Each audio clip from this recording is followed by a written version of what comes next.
साहिब निरंकार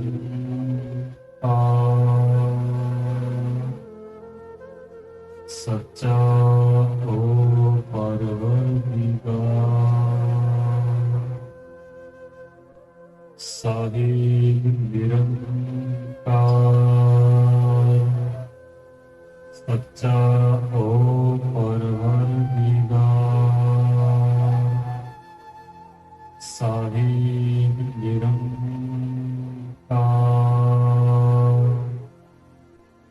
सच्चा ओ परवरदिगार। सूफी दरवेश बाबा फरीद साहब जी के सेवक संत आशिक वली हसन जी के पावन पवित्र दरबार से पहुंचिया हुई संगतां नूं साहिब सत्कार।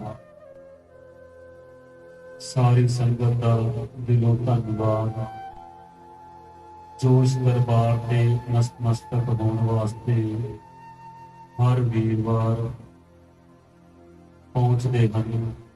सिमरन दे विच सांझ पाउंदे ने, सेवा दे विच सांझ पाउंदे ने। संतां ने सेवा सिमरन ते सत्संग दा लाहा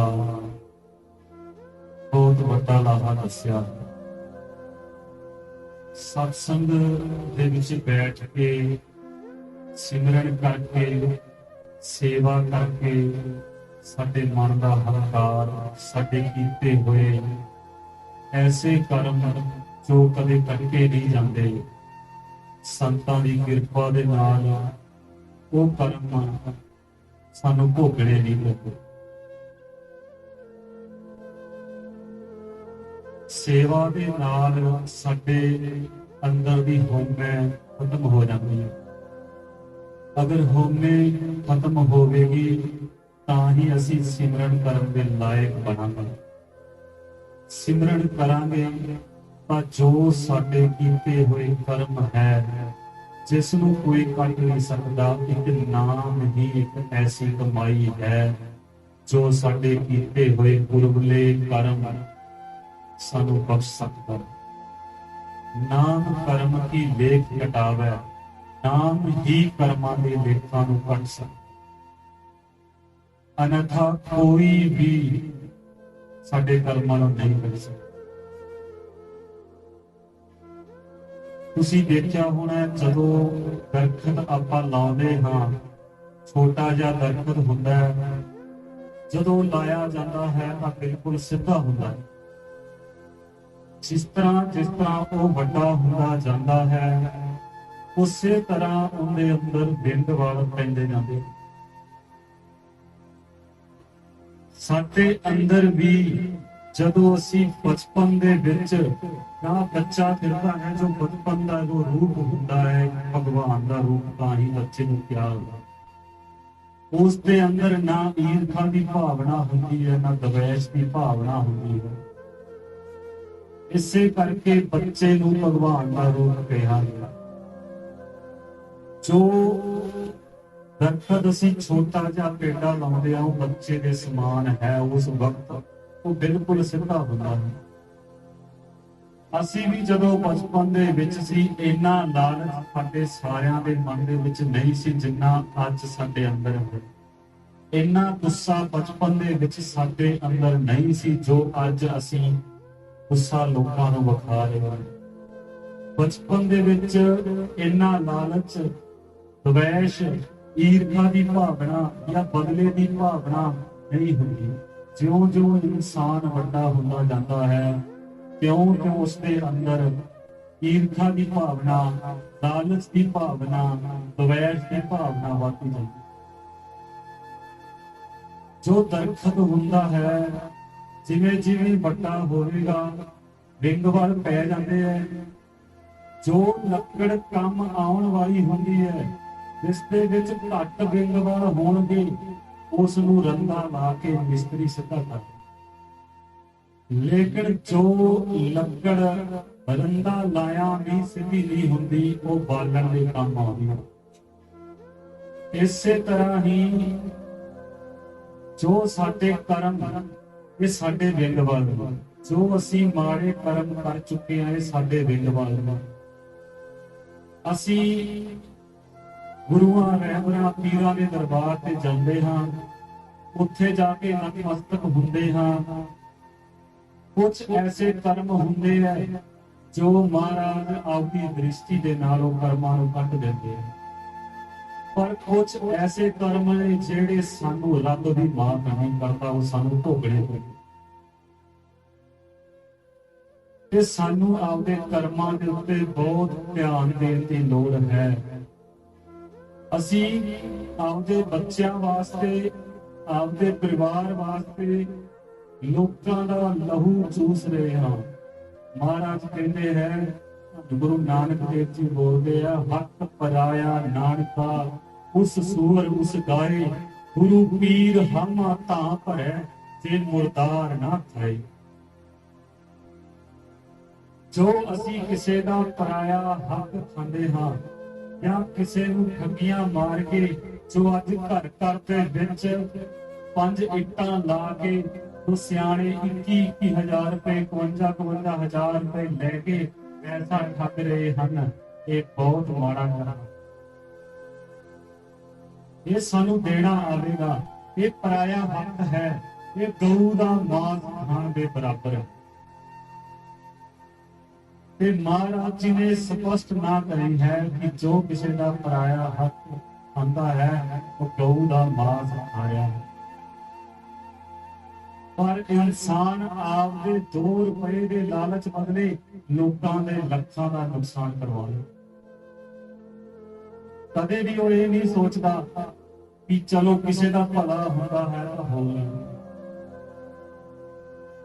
ਦੂਜੀ ਗੱਲ ਹੈ, ਅਸੀਂ ਕਿਸੇ ਸੱਚੇ ਪਾਵਨ ਦਰਬਾਰ ਤੇ ਜਾਂ ਗੁਰੂ ਘਰਾਂ ਦੇ ਵਿੱਚ ਜਾਂਦੇ ਹਾਂ, ਕੋਈ ਲੋੜ ਨਹੀਂ ਹੈ ਕਿ ਅਸੀਂ ਛਿਪ ਕੇ ਜਾਈਏ। ਅੱਜ ਸਥਿਤੀ ਐਸੀ ਹੋਈ ਵੀ ਹੈ ਕਿ ਮੈਨੂੰ ਕਹਿਣਾ ਪਿਆ, 1-2 ਪਰਿਵਾਰ ਐਸੇ ਆਏ ਮੇਰੇ ਕੋਲ ਜਿਨ੍ਹਾਂ ਨੇ ਆ ਕੇ ਕਿਹਾ, ਬਾਬਾ ਜੀ ਅਸੀਂ ਗੁਆਂਢੀ ਨੂੰ ਵੀ ਦੱਸ ਕੇ ਨਹੀਂ ਆਏ, ਤੁਸੀਂ ਕੋਈ ਠੇਕੇ ਤੇ ਨਹੀਂ ਚੱਲੇ, ਤੁਸੀਂ ਕੋਈ ਜੂਆ ਖੇਲਣ ਨਹੀਂ ਚੱਲੇ, ਤੁਸੀਂ ਕੋਈ ਐਸਾ ਮਾੜਾ ਕੰਮ ਕਰਨ ਨਹੀਂ ਚੱਲੇ ਕਿ ਤੁਸੀਂ ਦੱਸ ਕੇ ਨਾ ਆਏ, ਤੁਸੀਂ ਚੋਰ ਨਹੀਂ ਹੋ। ਅਸੀਂ ਕਿਸੇ ਪਾਵਨ ਦਰਬਾਰ ਤੇ ਮੱਥਾ ਟੇਕਣ ਜਾ ਰਹੇ ਹਾਂ ਤਾਂ ਖੁੱਲ ਕੇ ਦੱਸ ਕੇ ਆਓ, ਚੋਰੀ ਕਿਸ ਚੀਜ਼ ਦੀ ਰੱਖਣੀ। ਜੇ ਅਸੀਂ ਚੋਰੀ ਰੱਖਾਂਗੇ ਤੇ ਚੋਰ ਵੱਜਾਂਗੇ। ਤੇ ਸਾਨੂੰ ਲੋੜ ਹੈ ਆਪਦੇ ਕਰਮਾਂ ਦੇ ਉੱਪਰ ਧਿਆਨ ਦੇਣ ਦੀ। ਕੁਝ ਕਰਮ ਹੈ ਜੋ ਪਰਮੇਸ਼ਵਰ ਸਾਡੇ ਕੱਟ ਦਿੰਦਾ ਹੈ, ਦਇਆ ਆ ਜਾਂਦੀ ਹੈ, ਕਿਸੇ ਪੀਰ ਫਕੀਰ ਰਹਿਬਰ ਦੇ ਹੱਥੋਂ ਉਹ ਕੱਟ ਦਿੰਦਾ ਹੈ। ਉਸ ਕਰਮ ਐਸੇ ਹੈ ਜਿਹੜੇ ਸਾਨੂੰ ਭੋਗਣੇ ਪੈਂਦੇ ਹੈ। ਭੋਗਣ ਦੇ ਵਿੱਚ ਵੀ ਸਾਡਾ ਭਲਾ ਹੀ ਹੈ, ਉਸ ਦਾ ਭਾਣਾ ਮੰਨਣ ਦੇ ਵਿੱਚ ਵੀ ਸਾਡਾ ਭਲਾ ਹੀ ਹੈ।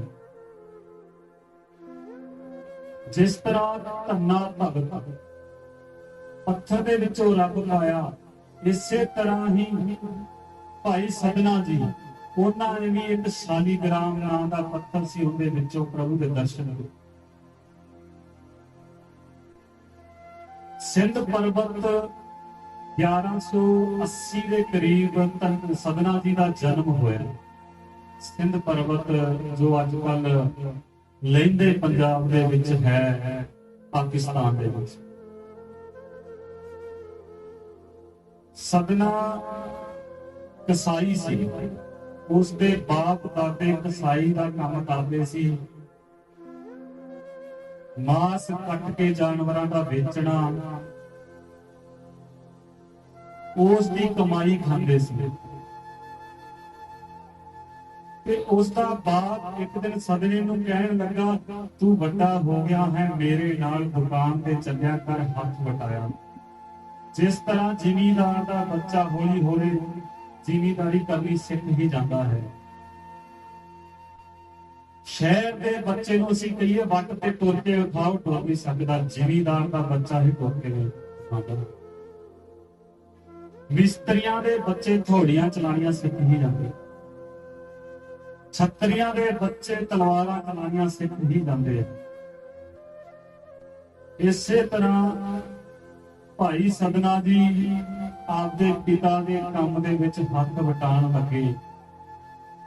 ਸਦਨਾ ਜੀ ਦੇ ਪਿਤਾ ਨੂੰ ਲਾਲਚ ਸੀ ਕਿ ਹਾਲੇ ਇਸ ਨੂੰ ਕੱਟ ਵੱਟ ਕਰਨੀ ਨਹੀਂ ਆਉਂਦੀ, ਕਿਤੇ ਇਹ ਚੋਟ ਨਾ ਖਾ ਲਵੇ, ਤਾਂ ਉਹਨੂੰ ਤੱਕੜੀ ਤੇ ਬਿਠਾ ਕੇ ਤੋਲਣ ਲਾ ਦਿੱਤਾ ਵੀ ਤੂੰ ਮਾਸ ਦਾ ਹਿਸਾਬ ਕਿਤਾਬ ਰੱਖਣਾ ਹੈ ਤੇ ਤੋਲਣਾ ਹੈ।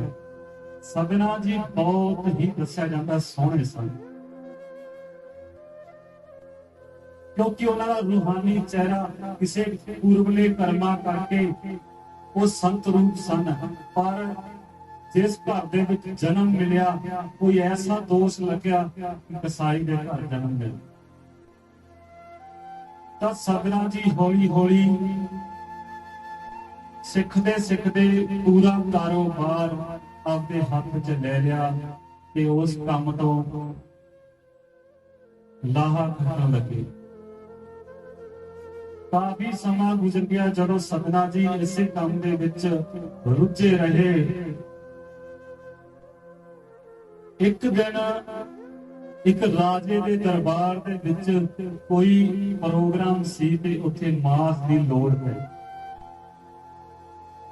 ਮਾਸ ਦੀ ਲੋੜ ਪਈ ਤਾਂ ਰਾਜਿਆਂ ਦੇ ਦਰਬਾਰ ਦੇ ਅਹਿਲਕਾਰ ਆ ਕੇ ਸਦਨੇ ਨੂੰ ਬੋਲੇ, ਭਾਈ ਸਾਨੂੰ ਮਾਸ ਦੀ ਲੋੜ ਹੈ, ਇਹਨੂੰ ਪਚਾ ਕੇ ਆਣਾ ਹੋਏਗਾ, ਤੂੰ ਸਾਡੇ ਤੋਂ ਮੁੱਲ ਚਾਹੇ ਵੱਧ ਲੈ।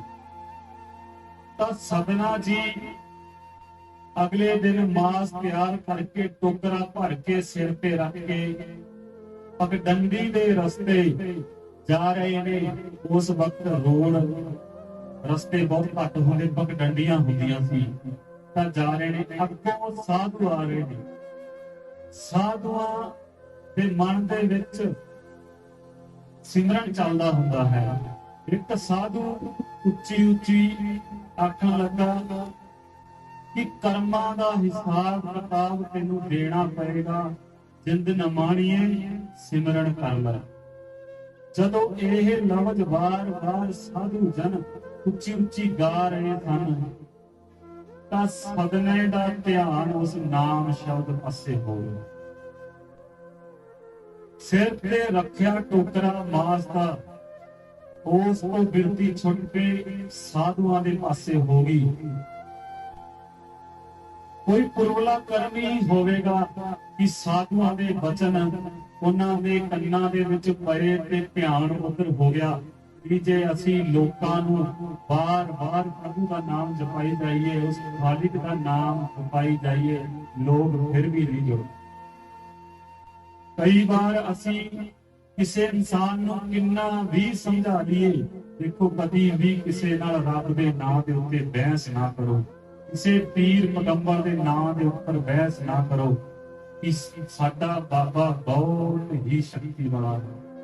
ਉਸ ਦੇ ਅੱਗੇ ਹੱਥ ਜੋੜ ਦੋ, ਜੋ ਸ਼ਰਤਾਂ ਦੇ ਨਾਲ ਖੁਦ ਝੁਕੇਗਾ ਉਸ ਨੂੰ ਹੀ ਅਹਿਸਾਸ ਹੋਵੇਗਾ ਕਿ ਕਿਸ ਦੇ ਵਿੱਚ ਕਿੰਨੀ ਸ਼ਕਤੀ ਹੈ। ਤੁਹਾਡੇ ਕਹਿਣ ਦੇ ਨਾਲ ਠੀਕ ਹੈ, ਕੋਈ ਜੀਵ ਆਤਮਾ ਤੁਹਾਡੇ ਕਹਿਣ ਨਾਲ ਪ੍ਰਸੰਨ ਹੋ ਕੇ ਸਿਮਰਨ ਲੱਗ ਜਾਵੇ, ਲੇਕਿਨ ਬਹੁਤੇ ਐਸੇ ਹੁੰਦੇ ਆ ਬਾਰ-ਬਾਰ ਕਹੇ ਜਾਣ ਤੇ ਵੀ ਉਹਨਾਂ ਦੀ ਬਿਰਤੀ ਉਦਾਂ ਦੀ ਹੀ ਰਹਿੰਦੀ। ਕਿਸੇ ਪੁਰਬਲੇ ਕਰਮ ਕਾਰਨ ਉਹਨਾਂ ਦੇ ਮਨ ਦੇ ਵਿੱਚ ਜਿਹੜਾ ਉਹ ਨਾਮ ਸ਼ਬਦ ਚੱਲਿਆ, ਤਾਂ ਟੋਕਰੇ ਤੋਂ ਮਾਸ ਤੋਂ ਧਿਆਨ ਹਟ ਕੇ ਸਾਧੂਆਂ ਦੇ ਪਾਸੇ ਗਿਆ, ਤਾਂ ਵੱਟ ਦੇ ਉੱਪਰੋਂ ਥਿੜਕ ਗਿਆ। ਜਦੋਂ ਥਿੜਕਿਆ ਮਾਸ ਦਾ ਟੋਕਰਾ ਥੱਲੇ ਡਿੱਗ ਪਿਆ।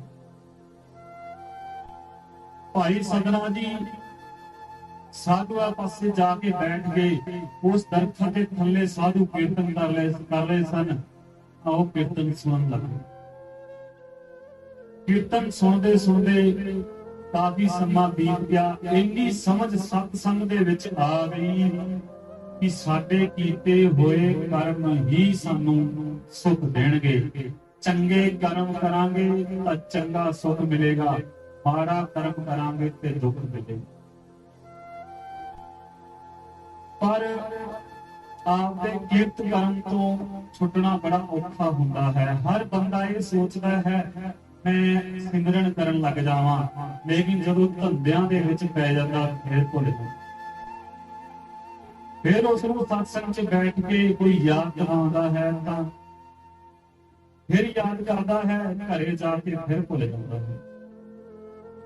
ਕਈ ਐਸੇ ਹੁੰਦੇ ਆ, ਮਹਾਰਾਜ ਕਹਿੰਦੇ ਆ ਕਈ ਪੱਥਰ ਦੇ ਸਮਾਨ ਨੇ, ਜੋ ਪੱਥਰ ਨੂੰ ਅਗਰ ਪਾਣੀ ਦੇ ਵਿੱਚ ਅਸੀਂ ਰੱਖ ਦਈਏ ਤਾਂ ਉਹ ਪਾਣੀ ਦਾ ਲਿਆ ਜਾਂਦਾ ਹੈ, ਪੂਜਾ ਜਾਂਦਾ ਹੈ।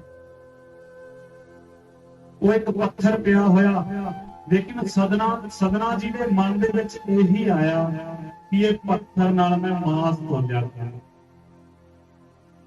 ਪੱਥਰ ਬਹੁਤ ਸੋਹਣਾ ਹੈ, ਇਸ ਦੇ ਨਾਲ ਮੈਂ ਮਾਸ ਤੋਲ ਕੇ ਲੋਕਾਂ ਨੂੰ ਦਿਆ ਕਰਾਂਗਾ। ਸਦਨਾ ਜੀ ਨੇ ਟੋਕਰੇ ਦੇ ਵਿੱਚ ਉਹ ਪੱਥਰ ਨੂੰ ਪਾਇਆ ਤੇ ਆਪਦੇ ਜਿੱਥੇ ਕੰਮ ਕਰਦਾ ਸੀ, ਜੋ ਅਸਥਾਨ ਸੀ, ਉੱਥੇ ਆ ਕੇ ਬੈਠ ਗਏ। ਬੈਠਣ ਤੋਂ ਬਾਅਦ ਸਦਨਾ ਜੀ ਨੇ ਉਹ ਪੱਥਰ ਨੂੰ ਤੱਕੜੀ ਦੇ ਵਿੱਚ ਰੱਖ ਦਿੱਤਾ। ਅਗਲੇ ਦਿਨ ਸਵੇਰੇ ਜਦੋਂ ਆਏ, ਹਰ ਰੋਜ਼ ਦੀ ਤਰ੍ਹਾਂ ਉਹ ਬੱਤਿਆਂ ਦੇ ਅੱਗੇ ਧੂਪ ਬੱਤੀ ਕਰਦੇ ਸੀ। ਦੇਖੋ, ਠੇਕੇ ਵਾਲਾ ਵੀ ਸਵੇਰੇ ਸਵੇਰੇ ਧੂਪ ਬੱਤੀ ਕਰਦਾ, ਮਾਸ ਕੱਟਣ ਵਾਲਾ ਵੀ ਸਵੇਰੇ ਸਵੇਰੇ ਧੂਪ ਬੱਤੀ ਕਰਦਾ ਹੈ। ਉਹ ਉਹਨਾਂ ਦੀ ਸ਼ਰਧਾ ਬਣ ਜਾਂਦੀ ਹੈ, ਕੰਮ ਇੱਕ ਕਰਮ ਹੈ। ਜਦੋਂ ਸਮਝ ਆਉਂਦੀ ਹੈ ਅਗਲਾ ਛੱਡ ਵੀ ਦਿੰਦਾ ਹੈ। ਲੇਕਿਨ ਤੁਸੀਂ ਦੇਖਿਆ ਹੋਵੇਗਾ, ਜਿਹੜੇ ਵੱਟਿਆਂ ਦੇ ਨਾਲ ਦੁਕਾਨਦਾਰ ਸਮਾਨ ਤੋਲਦੇ ਨੇ, ਰਾਸ਼ਨ ਤੋਲਦੇ ਨੇ, ਉਹਨਾਂ ਵੱਟਿਆਂ ਨੂੰ ਸਵੇਰੇ ਸਵੇਰੇ ਧੂਪ ਬੱਤੀ ਲਾ ਕੇ ਉਹਨਾਂ ਦੀ ਪੂਜਾ ਵੀ ਕਰਦਾ ਹੈ। ਜਿਸ ਗੱਲੇ ਦੇ ਵਿੱਚ ਮਾਇਆ ਰੱਖਦਾ ਹੈ ਉਹਦੀ ਪੂਜਾ ਵੀ ਕਰਦਾ ਹੈ। ਅੱਜ ਸਾਡਾ ਐਸਾ ਦੁਖਾਂਤ ਹੋ ਚੁੱਕਿਆ ਸਮਾਜ ਦੇ ਵਿੱਚ ਕਿ ਅਸੀਂ ਧੂਪ ਬੱਤੀਆਂ ਉੱਤੇ, ਦੀਵਿਆਂ ਉੱਤੇ ਵੀ ਸ਼ੰਕੇ ਪੈਦਾ ਕਰਨ ਲੱਗ ਪਏ। ਗੁਰੂ ਘਰਾਂ ਦੇ ਵਿੱਚ ਸ਼ਹੀਦ ਸਿੰਘਾਂ ਦੀਆਂ ਜੋਤਾਂ ਲੱਗਦੀਆਂ ਨੇ, ਉਹਨਾਂ ਤੇ ਵੀ ਸਾਡੇ ਵਰਗੇ ਕਥਾਵਾਚਕ ਜਾਂ ਸਿਆਣੇ ਬਜ਼ੁਰਗ ਇਹ ਕਹਿਣ ਲੱਗ ਗਏ ਘਿਓ ਫੂਕਣ ਦਾ ਕੀ ਫਾਇਦਾ। ਜੇ ਜੋਤਾਂ ਦੇ ਘਿਓ ਫੂਕਣ ਦੇ ਨਾਲ ਤੁਹਾਨੂੰ ਘਾਟਾ ਪੈਂਦਾ ਹੈ ਤਾਂ ਤੁਹਾਡਾ ਘਾਟਾ ਕੋਈ ਪੂਰਾ ਨਹੀਂ ਕਰ ਸਕਦਾ। ਜਿੰਨਾ ਗੁਰੂਆਂ ਰਹਿਬਰਾਂ ਨੇ ਜੋਤਾਂ ਲਵਾਈਆਂ ਨੇ, ਆਪਦਾ ਸਰਬੰਸ ਦਾਨ ਕਰਕੇ ਹੀ ਲਵਾਈਆਂ ਨੇ। ਭਗਤੀ ਦੇ ਸ਼ਕਤੀ ਦੇ ਮਾਲਕ ਹੋ ਕੇ ਹੀ ਜੋਤਾਂ ਮੰਦਰਾਂ, ਮਸੀਤਾਂ, ਗੁਰਦੁਆਰਿਆਂ ਦੇ ਵਿੱਚ ਲੱਗਦੀਆਂ ਪਈਆਂ ਨੇ। ਜੋ ਇਨਸਾਨ ਜੋਤਾਂ ਤੇ ਕਿੰਤੂ ਪ੍ਰੰਤੂ ਕਰਦਾ ਹੈ, ਉਸ ਦੀ ਮਾੜੀ ਸੋਚ ਹੈ। ਉਹ ਕੌਣ ਹੁੰਦਾ ਹੈ ਜੋਤਾਂ ਦੀ ਮਰਿਆਦਾ ਨੂੰ ਬਦਲਣ ਵਾਲਾ? ਇੱਥੋਂ ਤੱਕ ਕਿ ਅੱਜ ਗੁਰੂ ਘਰਾਂ ਦੇ ਵਿੱਚ ਕੁੰਭ ਰੱਖਣ ਦੇ ਉੱਤੇ ਵੀ ਕਿੰਤੂ ਪ੍ਰੰਤੂ ਹੁੰਦੇ ਪਏ। ਸਮਾਧੀਆਂ ਤੇ ਚਾਦਰਾਂ ਚੜਾਉਣ ਬਦਲੇ ਵੀ ਕਿੰਤੂ ਪ੍ਰੰਤੂ ਹੁੰਦੇ ਪਏ। ਵੀ ਸਮਾਧੀਆਂ ਨੂੰ ਕੀ ਲੋੜ ਹੈ ਚਾਦਰਾਂ ਦੀ? ਸ਼ਰਧਾ ਦੇ ਵਿੱਚ ਹੀ ਭਗਵਾਨ ਹੈ। ਇੱਕ ਮਾਤਾ ਅਗਰ ਸ਼ਰਧਾ ਦੇ ਨਾਲ ਚਾਦਰ ਕੱਢ ਕੇ ਸਮਾਧ ਤੇ ਚੜਾਉਂਦੀ ਹੈ ਤਾਂ ਉਸ ਦੀ ਸ਼ਰਧਾ ਦੇ ਉੱਤੇ ਫੁੱਲ ਲੱਗਦੇ ਹੈ, ਪ੍ਰਭੂ ਉਸ ਦੇ ਨੇੜੇ ਰਹਿੰਦਾ। ਕਦੇ ਵੀ ਇਹ ਨਾ ਸੋਚੋ ਕਿਸੇ ਦੀ ਭਗਾਈ ਦੇ ਵਿੱਚ ਨਾ ਆਵੋ ਕਿ ਜੋਤਾਂ ਲਾਇਆ ਕੀ ਹੋਵੇਗਾ। ਜਿਸ ਵਕਤ ਉਸ ਇਨਸਾਨ ਨੂੰ ਸਮਝ ਆ ਜਾਵੇਗੀ ਕਿ ਜੋਤਾਂ ਤੋਂ ਉੱਪਰ ਵੀ ਸਿਮਰਨ ਹੈ, ਇਹ ਕਰਮ ਕਾਂਡਾਂ ਤੋਂ ਉੱਪਰ ਵੀ ਸਿਮਰਨ ਹੈ, ਤਾਂ ਉਸ ਨੂੰ ਸਮਝ ਆ ਜਾਵੇਗਾ। ਲੇਕਿਨ ਅਸੀਂ ਕੌਣ ਹੁੰਦੇ ਹਾਂ ਗੁਰੂ ਘਰ ਦੀਆਂ ਜਾਂ ਮੰਦਿਰਾਂ ਜਾਂ ਮਸੀਤਾਂ ਦੀਆਂ ਜੋਤਾਂ ਬੰਦ ਕਰਾਉਣ। ਇਸੇ ਤਰ੍ਹਾਂ ਸਦਨਾ ਜੀ ਸਵੇਰੇ ਸਵੇਰੇ ਧੂਪ ਬੱਤੀ ਕਰਦੇ ਸਨ। ਸ਼ਾਲੀਗ੍ਰਾਮ ਨੂੰ ਵੀ ਇੱਕ ਪੱਥਰ ਰੂਪ ਜਾਣ ਕਰਕੇ ਧੂਪ ਬੱਤੀ ਕਰਕੇ ਟੱਕੜੀ ਦੇ ਵਿੱਚ ਰੱਖ ਕੇ ਮਾਸ ਤੋਲਦੇ ਰਹਿਣਾ। ਮਾਸ ਤੋਲਦੇ ਕਾਫੀ ਸਮਾਂ ਉਸ ਪੱਥਰ ਨਾਲ ਗੁਜ਼ਰ ਗਿਆ। ਮਨ ਦੇ ਵਿੱਚ ਜੋ ਵੀ ਸਿਮਰਨ ਆਉਂਦਾ ਸੀ ਉਹ ਧਿਆਉਂਦੇ ਰਹਿੰਦੇ, ਜੋ ਗੀਤ ਪ੍ਰਭੂ ਦੇ ਨਾਂ ਤੇ ਯਾਦ ਆਉਂਦਾ ਉਹ ਵੀ ਉਹ ਧਿਆਉਂਦੇ ਰਹਿੰਦੇ, ਉੱਚੀ ਉੱਚੀ ਬੋਲਦੇ ਰਹਿੰਦੇ। ਹਾਲਾਂਕਿ ਉਹ ਮਾਸ ਦਾ ਕੰਮ ਕਰਦੇ ਸੀ। ਇੱਕ ਦਿਨ ਇੱਕ ਸਾਧੂ ਉਸ ਦੇ ਸਥਾਨ ਤੇ ਆਇਆ ਤਾਂ ਆ ਕੇ ਕਹਿਣ ਲੱਗਾ, ਸਦਨਾ ਜੀ ਜੋ ਤੁਸੀਂ ਪੱਥਰ ਰੱਖਿਆ ਹੋਇਆ ਇਹ ਸ਼ਾਲੀਗ੍ਰਾਮ ਹੈ, ਤੁਸੀਂ ਮੂਰਖ ਹੋ, ਇਸ ਦੇ ਨਾਲ ਤੁਸੀਂ ਮਾਸ ਤੋਲਦੇ ਹੋ। ਤਾਂ ਸਦਨਾ ਜੀ ਨੇ ਕਿਹਾ ਦੇਖੋ ਮੈਨੂੰ ਨਹੀਂ ਪਤਾ ਇਹ ਕੀ ਹੈ, ਮੈਂ ਇੱਕ ਪੱਥਰ ਜਾਣ ਕਰਕੇ ਮੈਂ ਇਸ ਨਾਲ ਮਾਸ ਤੋਲ ਰਿਹਾ ਹਾਂ। ਤਾਂ ਉਹ ਸਾਧੂ ਨੇ ਕਿਹਾ ਇਹ ਪੱਥਰ ਤੂੰ ਸਾਨੂੰ ਦੇ ਦੇ, ਤੂੰ ਕਿਸੇ ਹੋਰ ਪੱਥਰ ਨਾਲ ਤੋਲ ਲਈ। ਸਦਨਾ ਜੀ ਨੇ ਉਸ ਦਾ ਕਹਿਣਾ ਮੰਨ ਕਰਕੇ, ਸਾਧੂ ਦਾ ਕਹਿਣਾ ਮੰਨ ਕਰਕੇ ਉਹ ਪੱਥਰ ਸਾਧੂ ਦੀ ਝੋਲੀ ਦੇ ਵਿੱਚ ਪਾ ਦਿੱਤਾ। ਲਓ ਭਾਈ, ਜੇ ਤੁਸੀਂ ਕਹਿੰਦੇ ਹੋ ਇਹ ਸ਼ਾਲੀਗ੍ਰਾਮ ਹੈ, ਇਸ ਦੇ ਵਿੱਚ ਪ੍ਰਭੂ ਦਾ ਵਾਸਾ ਹੈ, ਤਾਂ ਤੁਸੀਂ ਲੈ ਜਾਓ। ਉਹ ਸਾਧੂ ਜਨ ਪੱਥਰ ਲੈ ਕੇ ਆਪਦੇ ਮੰਦਰ ਚ ਚਲਾ ਗਿਆ। ਜਾ ਕਰਕੇ ਉਸਨੇ ਗੰਗਾ ਜਲ ਦੇ ਨਾਲ ਉਸ ਪੱਥਰ ਨੂੰ, ਉਸ ਸ਼ਾਲੀਗ੍ਰਾਮ ਨੂੰ ਨਵਾਇਆ, ਸਾਫ਼ ਕਰਕੇ ਕੱਪੜੇ ਦੇ ਵਿੱਚ ਰੱਖਿਆ, ਸਿਮਰਨ ਕੀਤਾ, ਉਸ ਦੀ ਸੇਵਾ ਕੀਤੀ, ਉਸ ਨੂੰ ਭੋਗ ਲਵਾਇਆ, ਜੋ ਵੀ ਹਿੰਦੂ ਧਰਮ ਦੇ ਰੀਤੀ ਰਿਵਾਜ ਹੁੰਦੇ ਨੇ ਉਸ ਤਰ੍ਹਾਂ। ਰਾਤ ਨੂੰ ਜਦੋਂ ਸਾਧੂ ਜਨ ਸੁੱਤੇ ਤਾਂ ਉਹੀ ਸ਼ਾਲੀਗ੍ਰਾਮ ਐ ਮਹਿਸੂਸ ਹੋਵੇ ਕਿ ਮੇਰੀ ਛਾਤੀ ਤੇ ਆ ਕੇ ਬੈਠ ਗਏ। ਤੇ ਉਹ ਸ਼ਾਲੀਗ੍ਰਾਮ ਉਹ ਸਾਧੂ ਨੂੰ ਕਹਿੰਦਾ ਹੈ ਜਿੱਥੋਂ ਤੂੰ ਮੈਨੂੰ ਲੈ ਕੇ ਆਇਆ ਹੈ ਮੈਨੂੰ ਉੱਥੇ ਹੀ ਛੱਡ ਕੇ ਆ। ਸਦਨੇ ਭਗਤ ਦੇ ਨਾਲ ਮੇਰਾ ਇੰਨਾ ਪ੍ਰੇਮ ਪੈ ਚੁੱਕਿਆ ਸੀ ਕਿ ਉਹ ਸਾਰਾ ਦਿਨ ਮੈਨੂੰ ਤੱਕੜੀ ਦੇ ਵਿੱਚ ਝੂਟੇ ਦਿੰਦਾ ਸੀ, ਸਾਰਾ ਦਿਨ ਉਹ ਗੀਤ ਗਾਉਂਦਾ ਸੀ, ਪਰ ਮੈਨੂੰ ਉੱਥੇ ਹੀ ਛੱਡ ਕੇ ਆ, ਮੇਰਾ ਇੱਥੇ ਮਨ ਨਹੀਂ ਲੱਗਦਾ। ਕਈ ਵਾਰੀ ਕੋਈ ਪੀਰਾਂ ਫਕੀਰਾਂ ਗੁਰੂ ਘਰਾਂ ਦੇ ਬਹੁਤ ਨਜ਼ਦੀਕ ਹੁੰਦਾ ਹੈ, ਲੇਕਿਨ ਮਨ ਦੇ ਵਿੱਚ ਦਇਆ ਨਹੀਂ ਹੈ, ਕਿਉਂਕਿ ਦਇਆ ਤਾਂ ਨਹੀਂ ਰਹਿੰਦੀ ਕਿ ਉਸ ਨੂੰ ਸਮਝਿਆ ਹੀ ਨਹੀਂ। ਜੇ ਸਮਾਧੀ ਦੇ ਨੇੜੇ ਹੈ ਤਾਂ ਉਹਨੂੰ ਪੱਥਰ ਰੂਪ ਜਾਣਿਆ, ਜੇ ਮੂਰਤੀ ਦੇ ਨੇੜੇ ਹੈ ਤਾਂ ਉਹਨੂੰ ਪੱਥਰ ਰੂਪ ਜਾਣਿਆ। ਗੁਰੂ ਘਰ ਦਾ ਗੁਰੂ ਗ੍ਰੰਥ ਸਾਹਿਬ ਮਹਾਰਾਜ ਹੈ, ਉਸ ਦੀ ਬਾਣੀ ਦਾ ਸਤਿਕਾਰ ਨਹੀਂ ਕੀਤਾ, ਉਸ ਦੇ ਸ਼ਬਦਾਂ ਨੂੰ ਅੰਦਰ ਗ੍ਰਹਿਣ ਨਹੀਂ ਕੀਤਾ, ਸਿਰਫ ਪੜ੍ਹਨ ਤੱਕ ਹੀ ਸੀਮਿਤ ਰਹੇ। ਸ਼ਿਵ ਭੋਲੇ ਦੀ ਆਰਾਧਨਾ ਹੁੰਦੀ ਹੈ, ਸ਼ਿਵਲਿੰਗ ਦੇ ਉੱਤੇ ਦੁੱਧ ਚੜਾਇਆ ਜਾਂਦਾ ਹੈ, ਕਈ ਬੰਦੇ ਉਸ ਤੇ ਵੀ ਕਿਰਤੂ ਪ੍ਰਤੂ ਕਰਦੇ ਆ, ਲੇਕਿਨ ਸ਼ਿਵ ਭੋਲੇ ਦੇ ਸ਼ਿਵਲਿੰਗ ਦੇ ਇੰਨਾ ਨੇੜੇ ਹੋ ਕੇ ਉਹਦੇ ਮੰਦਿਰਾਂ ਦੇ ਵਿੱਚ ਰਹਿ ਕੇ ਵੀ ਕਈ ਖਾਲੀ ਹੀ ਰਹਿ ਜਾਂਦੇ ਆ। ਮੇਰੇ ਵਰਗੇ ਕਈ ਐਸੇ ਜੋ ਸੂਫੀ ਦਰਬਾਰਾਂ ਤੇ ਰਹਿ ਕੇ ਵੀ ਅੰਦਰੋਂ ਖਾਲੀ ਨੇ। ਤਾਂ ਉਹ ਪੰਡਤ ਜੀ ਗਿਆਨ ਬਹੁਤਾ ਸੀ ਉਹਨਾਂ ਨੂੰ, ਲੇਕਿਨ ਉਹ ਪੱਥਰ ਦੀ ਭਾਵਨਾ ਨਹੀਂ ਸਮਝ ਸਕੇ ਜੋ ਸਦਨਾ ਜੀ ਦੇ ਨਾਲ ਉਹਦਾ ਸੰਗ ਹੋ ਚੁੱਕਿਆ ਸੀ। ਇਸੇ ਤਰ੍ਹਾਂ ਹੀ ਮੁਹੰਮਦ ਮੂਸਾ ਸਾਹਿਬ ਹੋਏ ਨੇ। ਮੁਹੰਮਦ ਮੂਸਾ ਸਾਹਿਬ ਜੰਗਲ ਦੇ ਰਸਤੇ ਜਾ ਰਹੇ ਹਨ ਤਾਂ ਇੱਕ ਬੱਕਰੀਆਂ ਚਾਰਨ ਵਾਲਾ ਚਾਰਗਾਹਾ ਉੱਚੀ ਉੱਚੀ ਸ਼ਬਦ ਜਪ ਰਿਹਾ ਸੀ, ਅੱਲਾ ਅੱਲਾ ਅੱਲਾ ਅੱਲਾ, ਕਿਉਂਕਿ ਉਹਦੀ ਭਾਵ ਕਈ ਵਾਰ ਆਵਾਜ਼ ਵਿੱਚ ਮਿਠਾਸ ਨਾ ਹੋਣ ਕਰਕੇ ਦੂਸਰੇ ਇਨਸਾਨ ਨੂੰ ਐ ਲੱਗਦਾ ਹੈ ਨਾਮ ਨਹੀਂ ਜਪਣਾ। ਤਾਂ ਮੁਹੰਮਦ ਮੂਸਾ ਸਾਹਿਬ ਨੇ ਉਹਨੂੰ ਕਿਹਾ ਤੂੰ ਪਾਗਲ ਹੈ, ਤੈਨੂੰ ਪ੍ਰਭੂ ਦਾ ਨਾਮ ਨਹੀਂ ਜਪਣਾ ਆਉਂਦਾ। ਉਹ ਚਾਰਗਾਹਾਂ ਨੇ ਕਿਹਾ ਮਹਾਰਾਜ ਮੈਨੂੰ ਤੁਸੀਂ ਦੱਸ ਦਿਓ ਕਿ ਨਾਮ ਕਿਵੇਂ ਜਪਿਆ ਜਾਂਦਾ। ਮੁਹੰਮਦ ਸਾਹਿਬ ਉਸ ਨੂੰ ਹੋਰ ਗੁੱਸੇ ਹੋਏ ਤੇ ਗੁੱਸੇ ਹੋ ਕੇ ਅੱਗੇ ਚਲੇ ਗਏ, ਲੇਕਿਨ ਜੋ ਚਾਰਗਾਹ ਸੀ ਉਹ ਨਾਰਾਜ਼ ਹੋ ਗਿਆ। ਅੱਲਾ ਦਾ ਨਾਮ ਲੈਣਾ ਉਸਨੇ ਬੰਦ ਕਰ ਦਿੱਤਾ। ਤੇ ਅਸੀਂ ਕਿਸੇ ਨੂੰ ਜੋੜ ਵੀ ਸਕਦੇ ਤਾਂ ਸਾਡਾ ਕੋਈ ਹੱਕ ਨਹੀਂ ਬਣਦਾ ਕਿਸੇ ਨੂੰ ਅਸੀਂ ਤੋੜੀਏ। ਮੁਹੰਮਦ ਮੂਸਾ ਸਾਹਿਬ ਉਸ ਨੂੰ ਤੋੜ ਕਰਕੇ ਅੱਗੇ ਚਲੇ ਗਏ। ਰਾਤ ਨੂੰ ਮੁਹੰਮਦ ਮੂਸੇ ਨੂੰ ਜਦੋਂ ਅੱਲਾ ਦੇ ਦਰਸ਼ਨ ਹੋਏ ਤਾਂ ਅੱਲਾ ਨੇ ਕਿਹਾ ਤੇਰਾ ਕੀ ਹੱਕ ਬਣਦਾ ਸੀ, ਮੇਰੇ ਭਗਤ ਨੂੰ ਤੂੰ ਨਾਰਾਜ਼ ਕਰ। ਇਸ ਗੁੱਸੇ ਬਾਰੇ ਅੱਲਾ ਨੇ ਮੁਹੰਮਦ ਮੂਸਾ ਸਾਹਿਬ ਨੂੰ ਕਈ ਦਿਨ ਦਰਸ਼ਨ ਨਾ ਦਿੱਤੇ। ਆਖਿਰ ਦੇ ਵਿੱਚ ਜਦੋਂ ਉਹਨਾਂ ਨੇ ਵਿਰਲਾਪ ਕੀਤਾ, हे ਖਾਲਿਕ ਮੈਨੂੰ ਤੇਰੇ ਦਰਸ਼ਨ ਨਹੀਂ ਹੋ ਰਹੇ, ਜੇ ਮੇਰੇ ਤੋਂ ਭੁੱਲ ਹੋਈ ਹੈ ਤਾਂ ਮੈਂ ਭੁੱਲ ਨੂੰ ਬਖਸ਼ ਦੇ।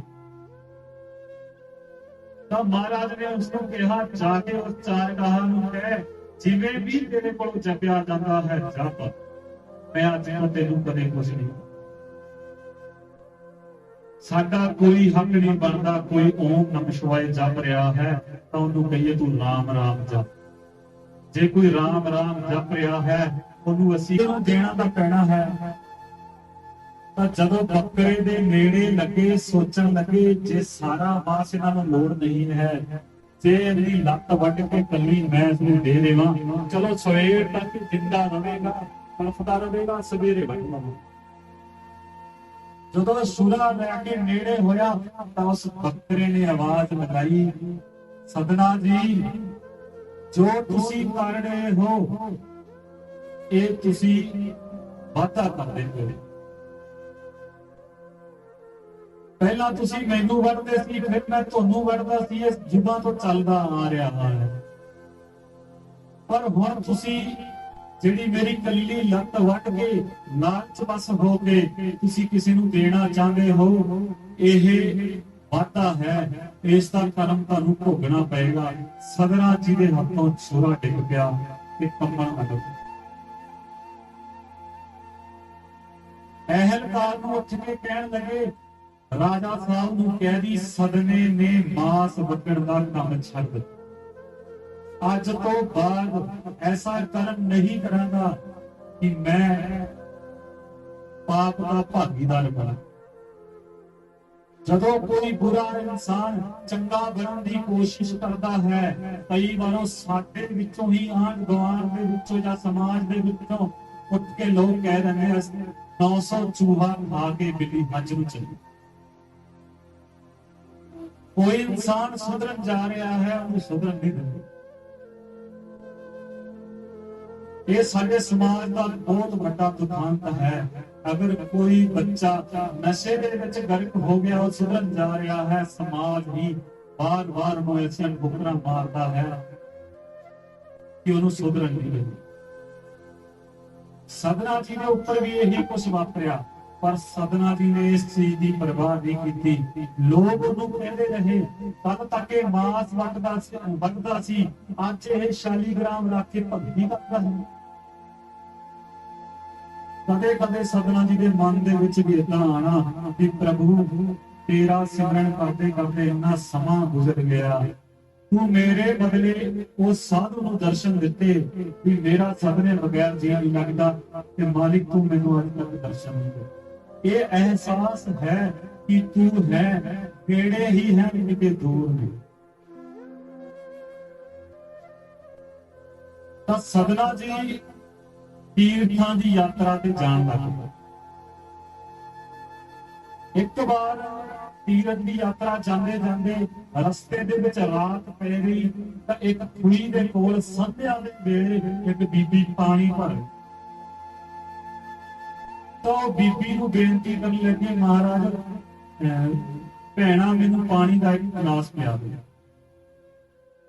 ਤਾਂ ਜਦੋਂ ਉਸਦੇ ਚਿਹਰੇ ਪਾਸੇ ਤੱਕਿਆ, ਸਦਨਾ ਜੀ ਨੂੰ ਜਦੋਂ ਬੀਬੀ ਨੇ ਦੇਖਿਆ ਤਾਂ ਸਦਨਾ ਜੀ ਇੰਨੇ ਸੋਹਣੇ ਸਨ ਕਿ ਉਹਦੇ ਤੇ ਸੰਮੋਹਿਤ ਹੋ ਗਏ, ਲਾਲਚ ਵਸ ਹੋ ਗਈ। ਪਾਣੀ ਪਿਆ ਕੇ ਉਸ ਨੂੰ ਬੋਲਣ ਲੱਗੀ ਕਿ ਸਾਧੂ ਜੀ ਜੇ ਤੁਸੀਂ ਹਨੇਰਾ ਹੋ ਗਿਆ ਮੇਰੇ ਘਰ ਚੱਲੋ, ਲੰਗਰ ਪਾਣੀ ਛਕ ਲੈਣਾ ਤੇ ਵਿਸ਼ਰਾਮ ਕਰ ਲੈਣਾ, ਸਵੇਰੇ ਚਲੇ ਜਾਣਾ। ਉਹ ਬੀਬੀ ਦੀ ਬੇਨਤੀ ਸੁਣ ਕਰਕੇ ਤਾਂ ਸਦਨਾ ਜੀ ਉਸਦੇ ਘਰ ਚਲੇ ਗਏ। ਜਦੋਂ ਰਾਤ ਦਾ ਸਮਾਂ ਹੋਇਆ, ਲੰਗਰ ਪਾਣੀ ਛਕ ਕੇ ਸਦਨਾ ਜੀ ਆਪਣੇ ਆਸਣ ਤੇ ਸੋ ਗਏ। ਤਾਂ ਬੀਬੀ ਰਾਤ ਨੂੰ ਉੱਠ ਕਰਕੇ ਸਦਨਾ ਜੀ ਦੇ ਕੋਲ ਆ ਕੇ ਕਹਿਣ ਲੱਗੀ, ਮੈਨੂੰ ਤੇਰੇ ਨਾਲ ਪ੍ਰੇਮ ਹੈ। ਤਾਂ ਸਦਨਾ ਜੀ ਬੋਲੇ, ਭਾਈ ਮੈਂ ਇੱਕ ਸਾਧੂ ਹਾਂ, ਆਪਦਾ ਘਰ-ਬਾਰ ਛੱਡ ਕੇ ਪ੍ਰਭੂ ਦੇ ਦਰਸ਼ਨਾਂ ਦੀ ਅਭਿਲਾਸ਼ਾ ਲੈ ਕੇ ਮੈਂ ਤੀਰਥਾਂ ਤੇ ਜਾ ਰਿਹਾ ਹਾਂ, ਤੇ ਮੈਂ ਇਸ ਕਾਮ ਦੀ ਅਵਸਥਾ ਤੋਂ ਬਹੁਤ ਦੂਰ ਜਾ ਚੁੱਕਿਆ ਹਾਂ। ਤਾਂ ਬੀਬੀ ਦੇ ਮਨ ਦੇ ਵਿੱਚ ਇਹ ਆਇਆ ਕਿ ਸ਼ਾਇਦ ਮੇਰੇ ਪਤੀ ਦੇ ਕਾਰਨ ਇਹ ਡਰ ਰਿਹਾ ਹੈ। ਤਾਂ ਉਸ ਬੀਬੀ ਨੇ ਤਲਵਾਰ ਚੱਕ ਕੇ ਆਪਦੇ ਪਤੀ ਦਾ ਕਤਲ ਕਰ ਦਿੱਤਾ। ਝੋਲੀ ਦੇ ਵਿੱਚ ਸਿਰ ਲਿਆ ਕੇ ਆਪਦੇ ਪਤੀ ਦਾ ਸਦਨਾ ਜੀ ਨੂੰ ਕਹਿਣ ਲੱਗੀ, ਆ ਦੇਖੋ ਜਿਸ ਚੀਜ਼ ਦਾ ਤੁਹਾਨੂੰ ਡਰ ਸੀ ਮੈਂ ਉਹਨੂੰ ਖਤਮ ਕਰ ਦਿੱਤਾ ਹੈ, ਮੈਨੂੰ ਤੁਹਾਡੇ ਨਾਲ ਹੀ ਰੱਖ ਲਓ। मैं तुहाडे नाल ही रहांगी, तुहाडी सेवा पानी करांगी। एक काम बस होके आपदे पति तो मर्यादा तो दूर हो गई। बीबियां भैणां बैठी ਅਸੀਂ ਬੈਠੇ ਹਾਂ, ਜਿੰਨਾ ਤੱਕ ਅਸੀਂ ਆਪਦੇ ਸੱਤ ਦੇ ਵਿੱਚ ਪੱਕੇ ਨਹੀਂ ਹਾਂ ਕਿਤੇ ਬਖਸ਼ੇ ਨਹੀਂ ਜਾਵਾਂਗੇ। ਅੱਜ ਪਵਿੱਤਰ ਕੁੱਖਾਂ ਬਹੁਤ ਘੱਟ ਰਹਿ ਗਈਆਂ ਹਨ ਤੇ ਪਵਿੱਤਰ ਇਨਸਾਨ ਬਹੁਤ ਘੱਟ ਰਹਿ ਗਏ ਹਨ। ਸਾਡੀ ਰਕਤ ਬਿੰਦ ਦੇ ਵਿੱਚ ਪਵਿੱਤਰ ਆਤਮਾ ਨੂੰ ਜਨਮ ਦੇਣ ਦੀ ਸ਼ਕਤੀ ਖਤਮ ਹੋ ਚੁੱਕੀ ਹੈ। ਸਾਡੀ ਭੁੱਖ ਦੇ ਵਿੱਚੋਂ ਐਸੀ ਸ਼ਕਤੀ ਖਤਮ ਹੋ ਚੁੱਕੀ ਹੈ ਕਿ ਅਸੀਂ ਕਿਸੇ ਸਾਧੂ ਜਨ ਨੂੰ ਜਨਮ ਦੇ ਸਕੀਏ। ਮੈਂ ਸੰਤਾਂ ਨੂੰ ਕਈ ਵਾਰ ਬੇਨਤੀ ਕਰਦਾ ਹੁੰਦਾ, ਮਾਲਕੋ 954 ਸਾਲ ਹੋ ਗਏ ਤੁਹਾਨੂੰ ਭਗਤੀ ਕਰਦਿਆਂ ਨੂੰ, ਅੱਗੇ ਜਨਮ ਨਹੀਂ ਮਿਲਿਆ। ਮਹਾਰਾਜ ਜੀ ਦਾ ਉੱਤਰ ਇਹ ਹੁੰਦਾ ਹੈ ਕਿ ਬੇਟਾ ਇੰਨੀ ਪਵਿੱਤਰ ਕੁੱਖ ਹੀ ਨਹੀਂ ਹੈ ਕਿ ਮੈਨੂੰ ਦੁਬਾਰਾ ਜਨਮ ਮਿਲੇ। ਪਵਿੱਤਰ ਕੁੱਖ ਹੋਵੇਗੀ ਤਾਂ ਹੀ ਸਾਧੂ ਦਾ ਜਨਮ ਹੋਏਗਾ, ਕਿਸੇ ਪਵਿੱਤਰ ਆਤਮਾ ਦਾ ਜਨਮ ਹੋਵੇਗਾ। ਇਸੇ ਤਰ੍ਹਾਂ ਉਹ ਬੀਬੀ ਦੇ ਕਤਲ ਕਰਨ ਤੋਂ ਬਾਅਦ ਸਦਨਾ ਜੀ ਡਰ ਗਏ ਤੇ ਕੰਬਣ ਲੱਗ ਗਏ। ਇੱਕ ਸੱਤ ਦੇ ਉੱਤੇ ਬਾਬਾ ਫਰੀਦ ਜੀ ਦੇ ਵੀ ਵਚਨ ਹਨ। ਬਾਬਾ ਫਰੀਦ ਜੀ ਜਿਸ ਵਕਤ 12 ਸਾਲ ਤਪੱਸਿਆ ਕਰਨ ਤੋਂ ਬਾਅਦ ਵਾਪਸ ਆ ਰਹੇ ਸਨ ਤਾਂ ਇੱਕ ਜਗ੍ਹਾ ਉਹਨਾਂ ਨੇ ਸੋਚਿਆ, ਦੇਖੀਏ ਤਾਂ ਅਸੀਂ ਸਾਡੀ ਭਗਤੀ ਪੂਰੀ ਹੋ ਗਈ ਹੈ। ਉਸਨੇ ਚਿੜੀਆਂ ਨੂੰ ਇੱਕ ਵਚਨ ਕਿਹਾ, ਮਰ ਜਾਓ ਚਿੜੀਓ। ਚਿੜੀਆਂ ਮਰ ਕੇ ਥੱਲੇ ਡਿੱਗ ਗਈਆਂ, ਉਹਨਾਂ ਦੇ ਸਵਾਸ ਚਲੇ ਗਏ। ਦਾ ਇਸਤੇਮਾਲ ਕਰਨਾ, ਜੇ ਕੋਈ ਵੀ ਇਨਸਾਨ ਭਗਤੀ ਕਰਕੇ ਰਿੱਧੀ ਸਿੱਧੀ ਦਾ ਇਸਤੇਮਾਲ ਕਰਦਾ ਹੈ, ਉਸ ਵਰਗਾ ਭਗਤੀ ਇਨਸਾਨ ਕੋਈ ਨਹੀਂ। कई बार सिद्धियां चुन के ही बंदा ये सोचता है कि मैं प्रभु के नेड़े हो गया, खाली मेरे तो दूर है। तब फरीद साहब ने दूजा वचन कहा, चिड़ियों उड़ जाओ। चिड़ियां उड़ गईयां। उन्होंने मन दे विच आया, मेरे वचन पूरे होण लगे, जिन्ना मैं सिमरन किया है प्रभु मैनू मिल गया है। रस्ते च आंदे आंदे एक बीबी ਖੂਹ ਦੇ ਵਿੱਚੋਂ ਪਾਣੀ ਕੱਢ ਕੇ ਬਾਹਰ ਡੋਲ ਰਹੀ ਸੀ। ਬਾਰ-ਬਾਰ ਇਹੀ ਪ੍ਰਤੀਕਿਰਿਆ ਕਰਨ ਤੇ ਫਰੀਦ ਸਾਹਿਬ ਬੋਲੇ, ਭੈਣਾ ਮੈਨੂੰ ਪਾਣੀ ਪਿਆ ਦੇ। ਤਾਂ ਉਸਨੇ ਕਿਹਾ, ਬਾਬਾ ਇੱਕ ਸਾਈਡ ਖੜਾ ਹੋ ਜਾ, ਜਦੋਂ ਵਿਹਲੀ ਹੋਵਾਂਗੀ ਤੈਨੂੰ ਪਿਆ ਦੇਵਾਂਗੇ। ਕਾਫੀ ਸਮੇਂ ਬਾਅਦ ਫਰੀਦ ਸਾਹਿਬ ਨੇ ਫਿਰ ਉਸਨੂੰ ਕਿਹਾ, ਅਨਕ ਤੂੰ ਵੈਸੇ ਹੀ ਪਾਣੀ ਵਿਅਰਥ ਹੀ ਡੋਲੀ ਜਾ ਰਹੀ ਹੈ। ਤਾਂ ਬੀਬੀ ਬੋਲੀ, ਬਾਬਾ ਤੈਨੂੰ ਜ਼ਿਆਦਾ ਪਤਾ ਹੈ, ਇੱਕ ਸਾਈਡ ਖੜਾ ਹੋ ਜਾ। ਫਰੀਦ ਸਾਹਿਬ ਨੇ ਕਿਹਾ, ਮੈਨੂੰ ਤੈਨੂੰ ਪਤਾ ਮੈਂ ਕੌਣ ਹਾਂ, ਇੱਕ ਵਚਨ ਦੇ ਵਿੱਚ ਤੈਨੂੰ ਮੈਂ ਭਸਮ ਕਰ ਦਿਆਂਗਾ। ਅੱਜ ਕੱਲ ਸਾਧੂ ਸੰਤਾਂ ਦੇ ਵਿੱਚ ਵੀ ਇਹੀ ਇੱਕ ਭਾਵਨਾ ਉਤਪੰਨ ਹੋਈ ਪਈ ਹੈ, ਜੇ ਕੋਈ ਵੀ ਮਾੜਾ ਬੋਲ ਜਾਂਦਾ ਉਹਨੂੰ ਕਹਿੰਦਾ ਤੈਨੂੰ ਅਸੀਂ ਭਸਮ ਕਰ ਦਿਆਂਗੇ। ਸਿਆਣੇ ਹੈ ਉਹ ਕਹਿੰਦੇ ਜੇ ਤੁਸੀਂ ਸਾਡੇ ਨਾ ਆਏ ਤੁਹਾਡੇ ਘਰ ਦੁਬਾਰਾ ਇਸ ਤਰ੍ਹਾਂ ਕਰਦੇ, ਕਿਉਂਕਿ ਉਹਨਾਂ ਨੂੰ ਆਪਦੀ ਭਗਤੀ ਤੇ ਹੰਕਾਰ ਹੋ ਜਾਂਦਾ। ਉਹ ਬੀਬੀ ਬੋਲੀ, ਫਕੀਰ ਜੀ ਇਹ ਕੋਈ ਚਿੜੀਆਂ ਨਹੀਂ ਹੈਗੀਆਂ ਕਿ ਤੁਸੀਂ ਕਿਹਾ ਮਰ ਜਾਓ ਤੇ ਉਹ ਮਰ ਜਾਣਗੀਆਂ, ਤੁਸੀਂ ਕਹੋਗੇ ਜੀ ਜੋ ਤੇ ਉਹ ਜੀ ਜਾਣਗੀਆਂ। ਇਹ ਤੁਹਾਡਾ ਭਰਮ ਹੈ।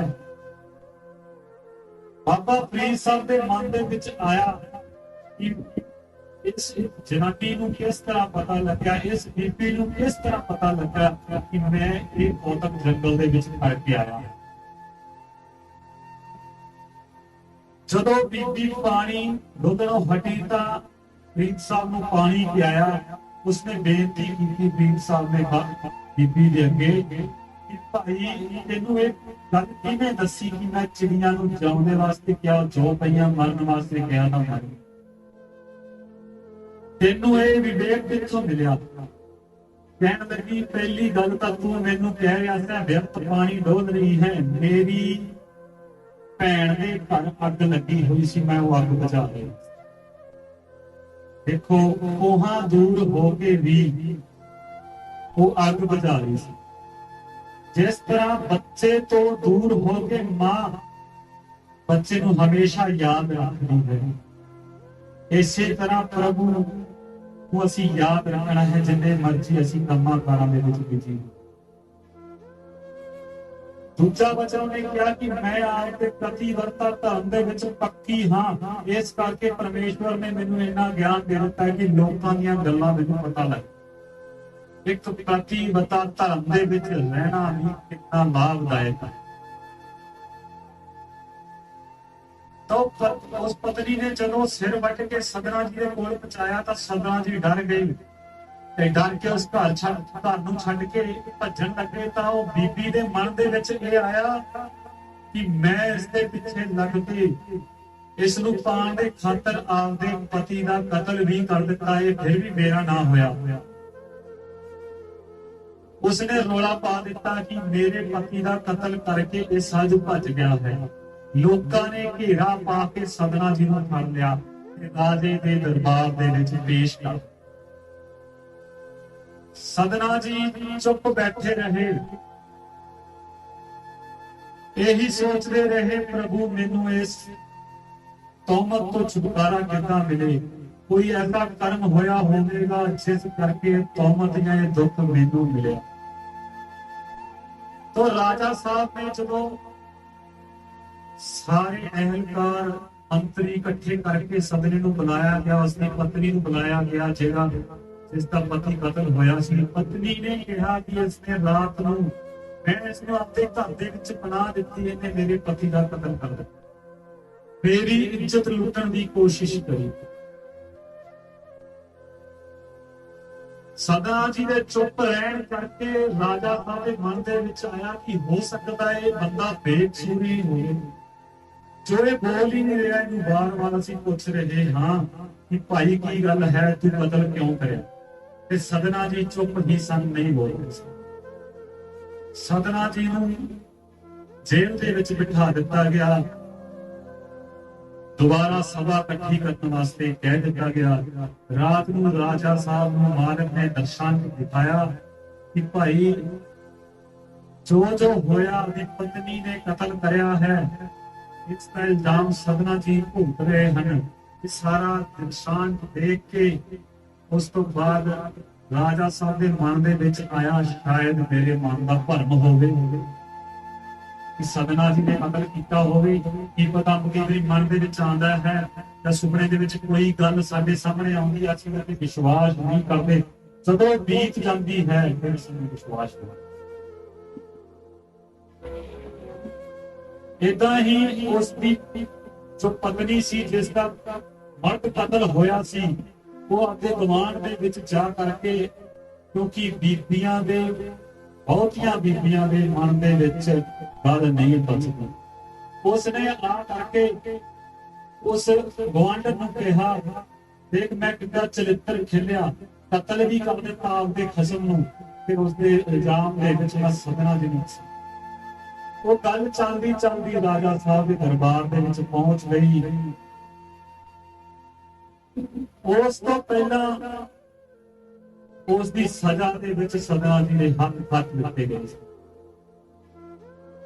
सदना जी हथ कटा के जेल भी कट रहे सन। जदों राजा साहब नूं पता लगा कि सदना जी बेकसूर ने, तां उन्हां ने माफी मंग करके सदना जी नूं रिहा कर दिता।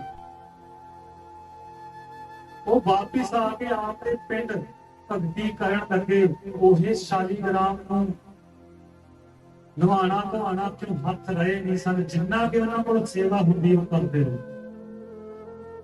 एक दिन वो प्रभु नूं याद करके आपदे टुंडे हत्थां नूं उपर चक करके अरदास करन लगे, मालिक मैनूं दर्शन दे दे, चाहे मेरा बंद बंद भी क्यों ना कटिया जावे, जो भी मैनूं दुख मिले है मेरे पुरबले कर्मां दे कारण ही मिले।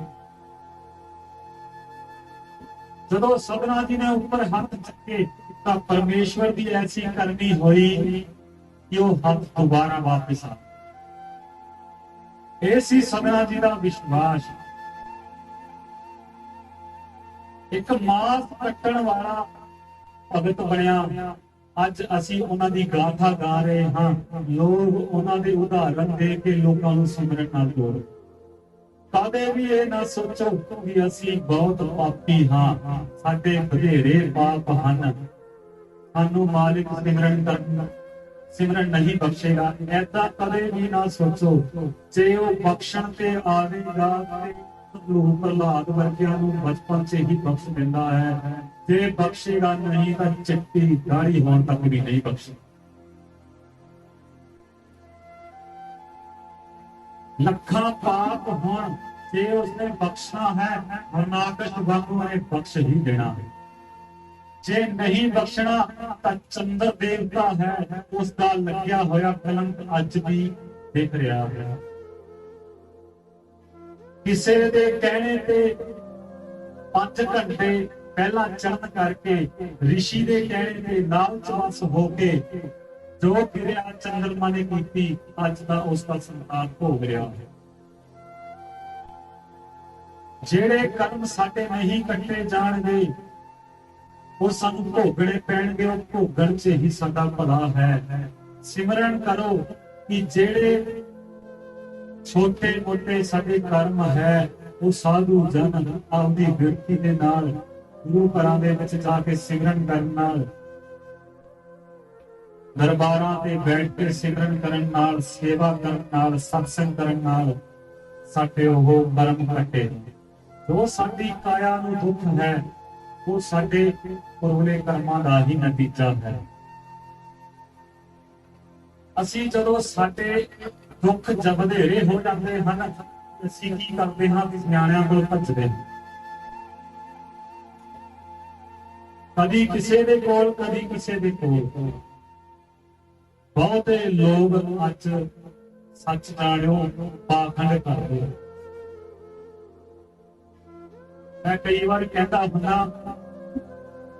पैसे कमाने बड़े आसान, 5 इट्टा रख ले दीवा ते बन जा भगवान, जितना डराएगा उतना ही कमाएगा।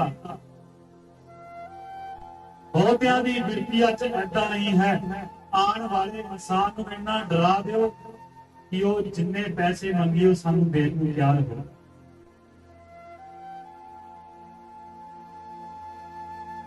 कई वीर साडे काम तो डरदे मारे पाखंड करते हैं। भूतां प्रेतां दा नाम पहली गल तां जदों असीं छोटे सन, सारे बचपन दे विच साडी मां ही कह जांदी है भी बेटा बाहर ना जाई, बाहर भूत आ जाएगा। उनकी बिरती दे विच उस दिन तो ही भूत वरते। ਵੱਡੇ होण तक ਉਹ ਸ਼ਬਦ ਉਸ ਦੇ ਅੰਦਰੋਂ ਕੋਈ ਵੀ ਨਹੀਂ ਕਰ ਸਕਦਾ, क्योंकि मां ਤੇ ਸਭ ਤੋਂ ਜ਼ਿਆਦਾ ਵਿਸ਼ਵਾਸ ਹੁੰਦਾ ਹੈ। ਜਦੋਂ ਮਾਂ ਨੇ ਹੀ ਕਹਿਣਾ ਬਾਹਰ ਭੂਤ ਹੈ, ਰਾਤ ਨੂੰ 12 ਵਜੇ ਜਾ ਕੇ ਪਾਣੀ ਤਾਂ ਨਹੀਂ ਲਾ ਸਕਦਾ। ਪਾਣੀ ਤਾਂ ਉਸਨੇ ਕੀ ਲਾਣਾ ਹੈ, और ਰਾਤ ਨੂੰ ਆਪਦਾ ਬਾਥਰੂਮ ਤੱਕ ਵੀ ਨਹੀਂ ਜਾ ਸਕਦਾ। ਬੀਬੀਆਂ ਦੇ ਲਈ ਖਾਸ ਕਰਕੇ ਬੇਨਤੀ ਹੈ, ਬੱਚਿਆਂ ਨੂੰ ਇਹਨਾਂ ਵਹਿਮਾਂ ਭਰਮਾਂ ਤੋਂ, ਭਾਗਿਆਂ ਤਵੀਤਾਂ ਦੇ ਵਹਿਮਾਂ ਭਰਮਾਂ ਤੋਂ ਦੂਰ ਰੱਖੋ। ਛੋਟੀ ਜੀ ਗੱਲ ਮੈਂ ਸੁਣਾਣੀ ਚਾਹੁੰਦਾ ਤੁਹਾਨੂੰ। ਮੈਂ ਸ਼ੁਰੂ ਦੀ ਗੱਲ ਹੈ, मैं उस बीबी का नाम ही नहीं लवांगा ते ना ही को पिंड का नाम लवांगा। मेरे नेड़े ही है, तो बहुत ही दूर में नहीं। गुस्सा कर जाए तो बेशक कर जाए, कोई हर्ज नहीं है, क्योंकि किसी तो कोई लेना नहीं है। कई बार असीं अपने सियाणियां कोल जांदे हां ना, ਉਹਨੂੰ ਕਹਿੰਦੇ ਮਹਾਰਾਜ ਸਾਡਾ 5500 ਰੁਪਈਆ ਵੀ ਲੱਗ ਗਿਆ, ਸਾਨੂੰ ਫਰਕ ਵੀ ਨਹੀਂ ਪਿਆ। ਇੱਥੇ ਦਾ ਤਾਂ ਇਹ ਅਸੂਲ ਹੈ, ਜੇ ਤੈਨੂੰ ਫਰਕ ਨਹੀਂ ਪਿਆ ਤਾਂ ਭਾਈ ਮੈਂ ਤੇਰੇ ਕੋਲ ਕੁਛ ਲਿਆ, ਜੇ ਤੇਰਾ ਮਨ ਨਹੀਂ ਕਰਦਾ ਕਿਤੇ ਅੱਗੇ ਚੱਲ। ਲੇਕਿਨ ਸਾਡੇ ਕੋਲ ਸਿਮਰਨ ਸੇਵਾ ਇਹੀ ਹੈ, ਇਸ ਤੋਂ ਉੱਤੇ ਕੁਛ ਨਹੀਂ। ਉਹ ਬੀਬੀ ਆ ਗਈ ਆ ਕਿ ਅੱਜ ਕੱਲ੍ਹ ਜੋ ਸਮਾਜ ਦਾ ਰੁਝਾਨ ਹੈ, ਘਰ ਘਰ ਦੇ ਵਿੱਚ ਮਾਤਾ ਵਸਾਣੀ ਆਉਂਦੀ ਹੈ, ਘਰ ਘਰ ਦੇ ਵਿੱਚ ਮਾਤਾ ਸ਼ੇਰਾਂ ਵਾਲੀ ਆਉਂਦੀ ਹੈ, ਕਿਸੇ 'ਚ ਬਜਰੰਗ ਬਲੀ ਆਉਂਦਾ ਹੈ, ਕਿਸੇ ਦੇ ਵਿੱਚ ਪਿੱਤਲ ਆਉਂਦਾ ਹੈ, ਹਰ ਤਰ੍ਹਾਂ ਦੇ ਲੋਕ ਹਨ। ਉਹ ਬੀਬੀ ਆਣ ਕਰਕੇ ਉਸਦਾ ਪਰਿਵਾਰ ਕਹਿੰਦਾ ਮਹਾਰਾਜ ਜੀ ਇਸ ਦੇ ਵਿੱਚ ਮਾਤਾ ਆਉਂਦੀ ਹੈ ਤੇ ਮਹਾਰਾਜ ਜੀ ਅਸੀਂ ਬਹੁਤ ਪਰੇਸ਼ਾਨ ਹਾਂ। ਜਦੋਂ ਕੰਮ ਦਾ ਵੇਲਾ ਹੁੰਦਾ ਜਾਂ ਰੋਟੀ ਖਾਣ ਦਾ ਵੇਲਾ ਹੁੰਦਾ, ਖੇਡਣ ਲੱਗ ਜਾਂਦੀ ਹੈ ਕਿ ਮਹਾਰਾਜ ਤੁਸੀਂ ਸਾਡਾ ਕੋਈ ਇਸ ਦੁੱਖ ਦਾ ਨਿਵਾਰਨ ਕਰੋ।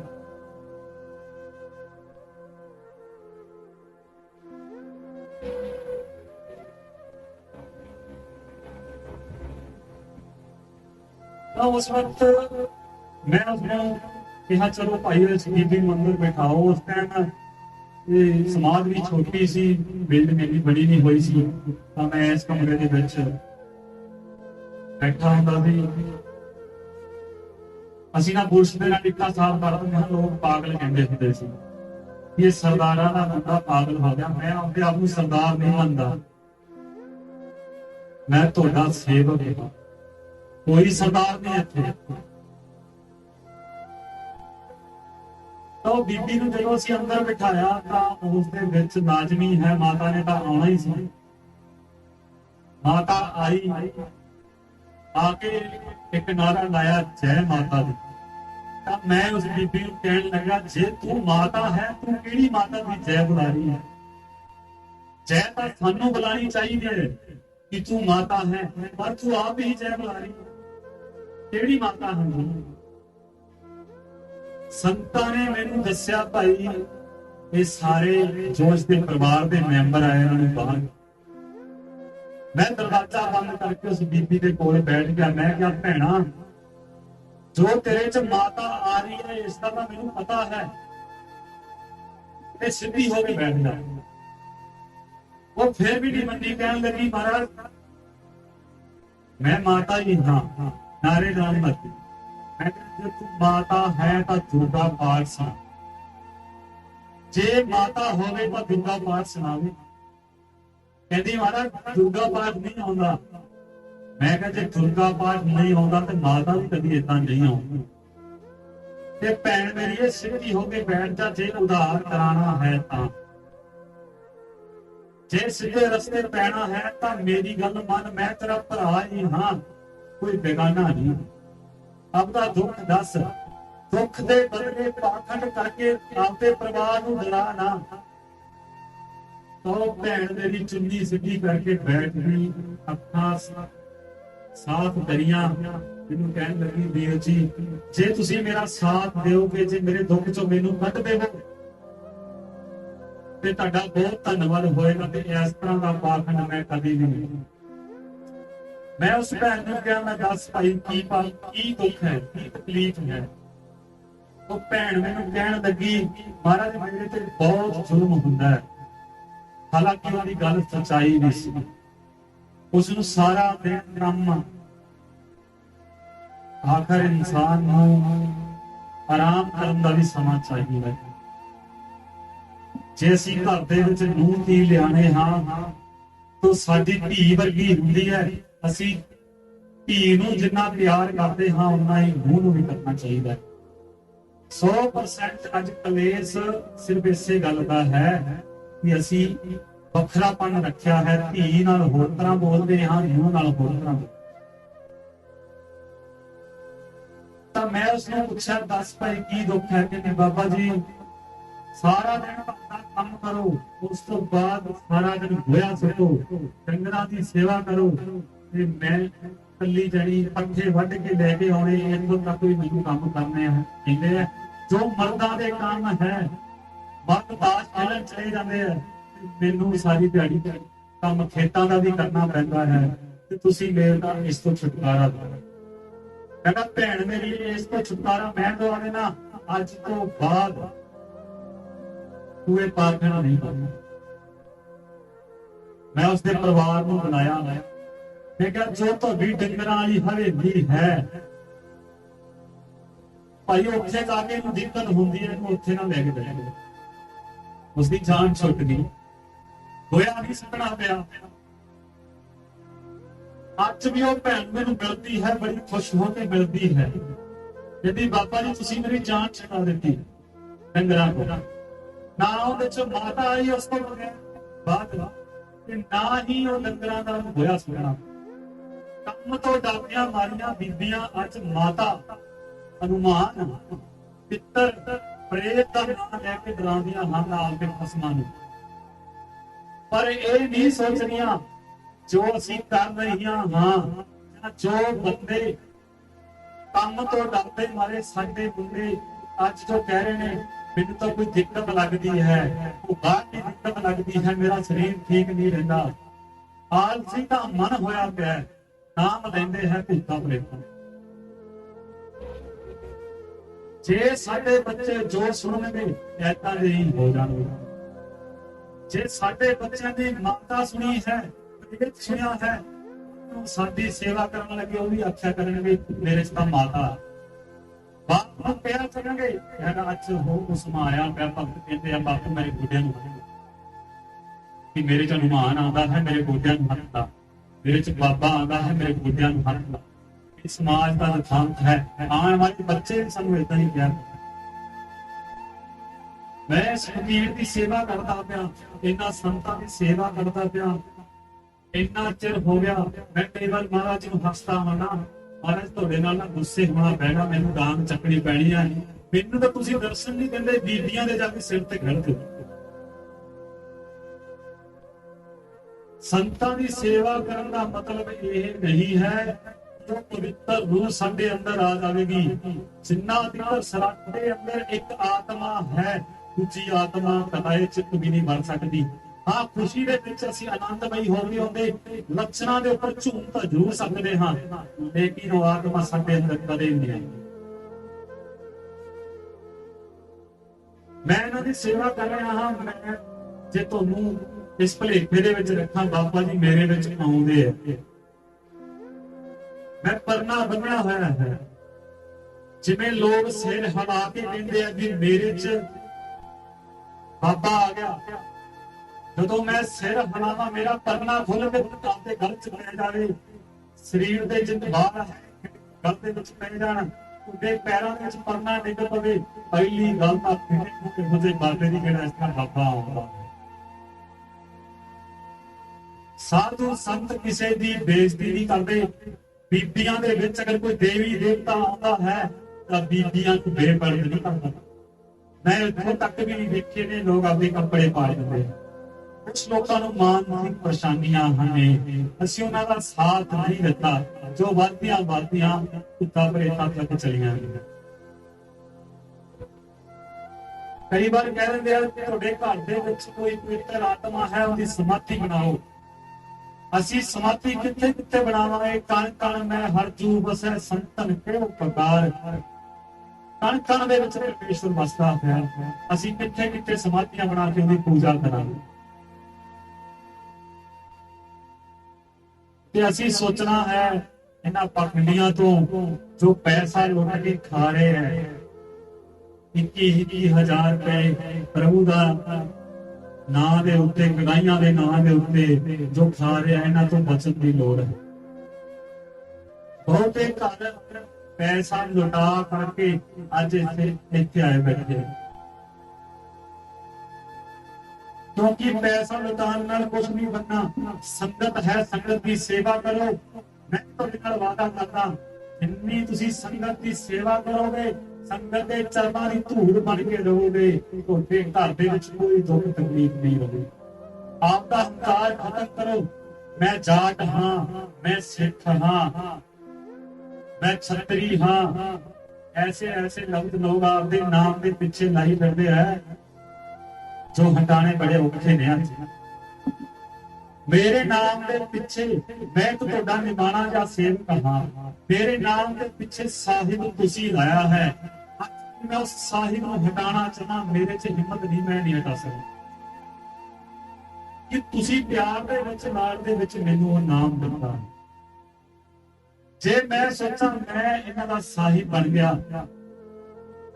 ये मेरे तो थल्ले ने या मेरा कहा नहीं मोड़नगे, मैं जो चाहां इन्हां तो करा सकदा हाँ, जिन्ना चाहे पैसा लुट सकदा हाँ। ऐसे भगतां दा दुनिया में ना रहना चाहिए। लालच जिस भगत दे मन दे विच है, अंदर है, जिस बीबी दे अंदर लालच की भावना है, डरा करके आपके पति नूं काम तो बचन वाली देवतियां का नाम लेंदी है, वो पापां दे भागी होंदे। मोहम्मद साहब कहते हैं, जो डर बंदा बंदे दे अंदर पैदा करता है, वो कदे बख्शिया नहीं जाता, ना इत्थे बख्शिया जाएगा ना उत्थे बख्शिया जाएगा। डर की आपके बच्चे नूं कह देना इत्थे भूत रहिंदा है। देखो असीं आपके बच्चों नूं चंगी शिक्षा दईए तां ही आने वाला समाज चंगा होवेगा। ਉਹ ਬੱਚੇ ਸੇਵਾ ਕਰਨਗੇ ਤੇ ਸਿਮਰਨ ਕਰਨਗੇ। ਆਪਦੇ ਘਰਾਂ ਦੇ ਵਿੱਚ ਧਾਰਮਿਕ ਪੁਸਤਕਾਂ ਰੱਖੋ, ਵੱਧ ਤੋਂ ਵੱਧ ਧਾਰਮਿਕ ਸਰੂਪ ਲਾ ਕੇ ਰੱਖੋ।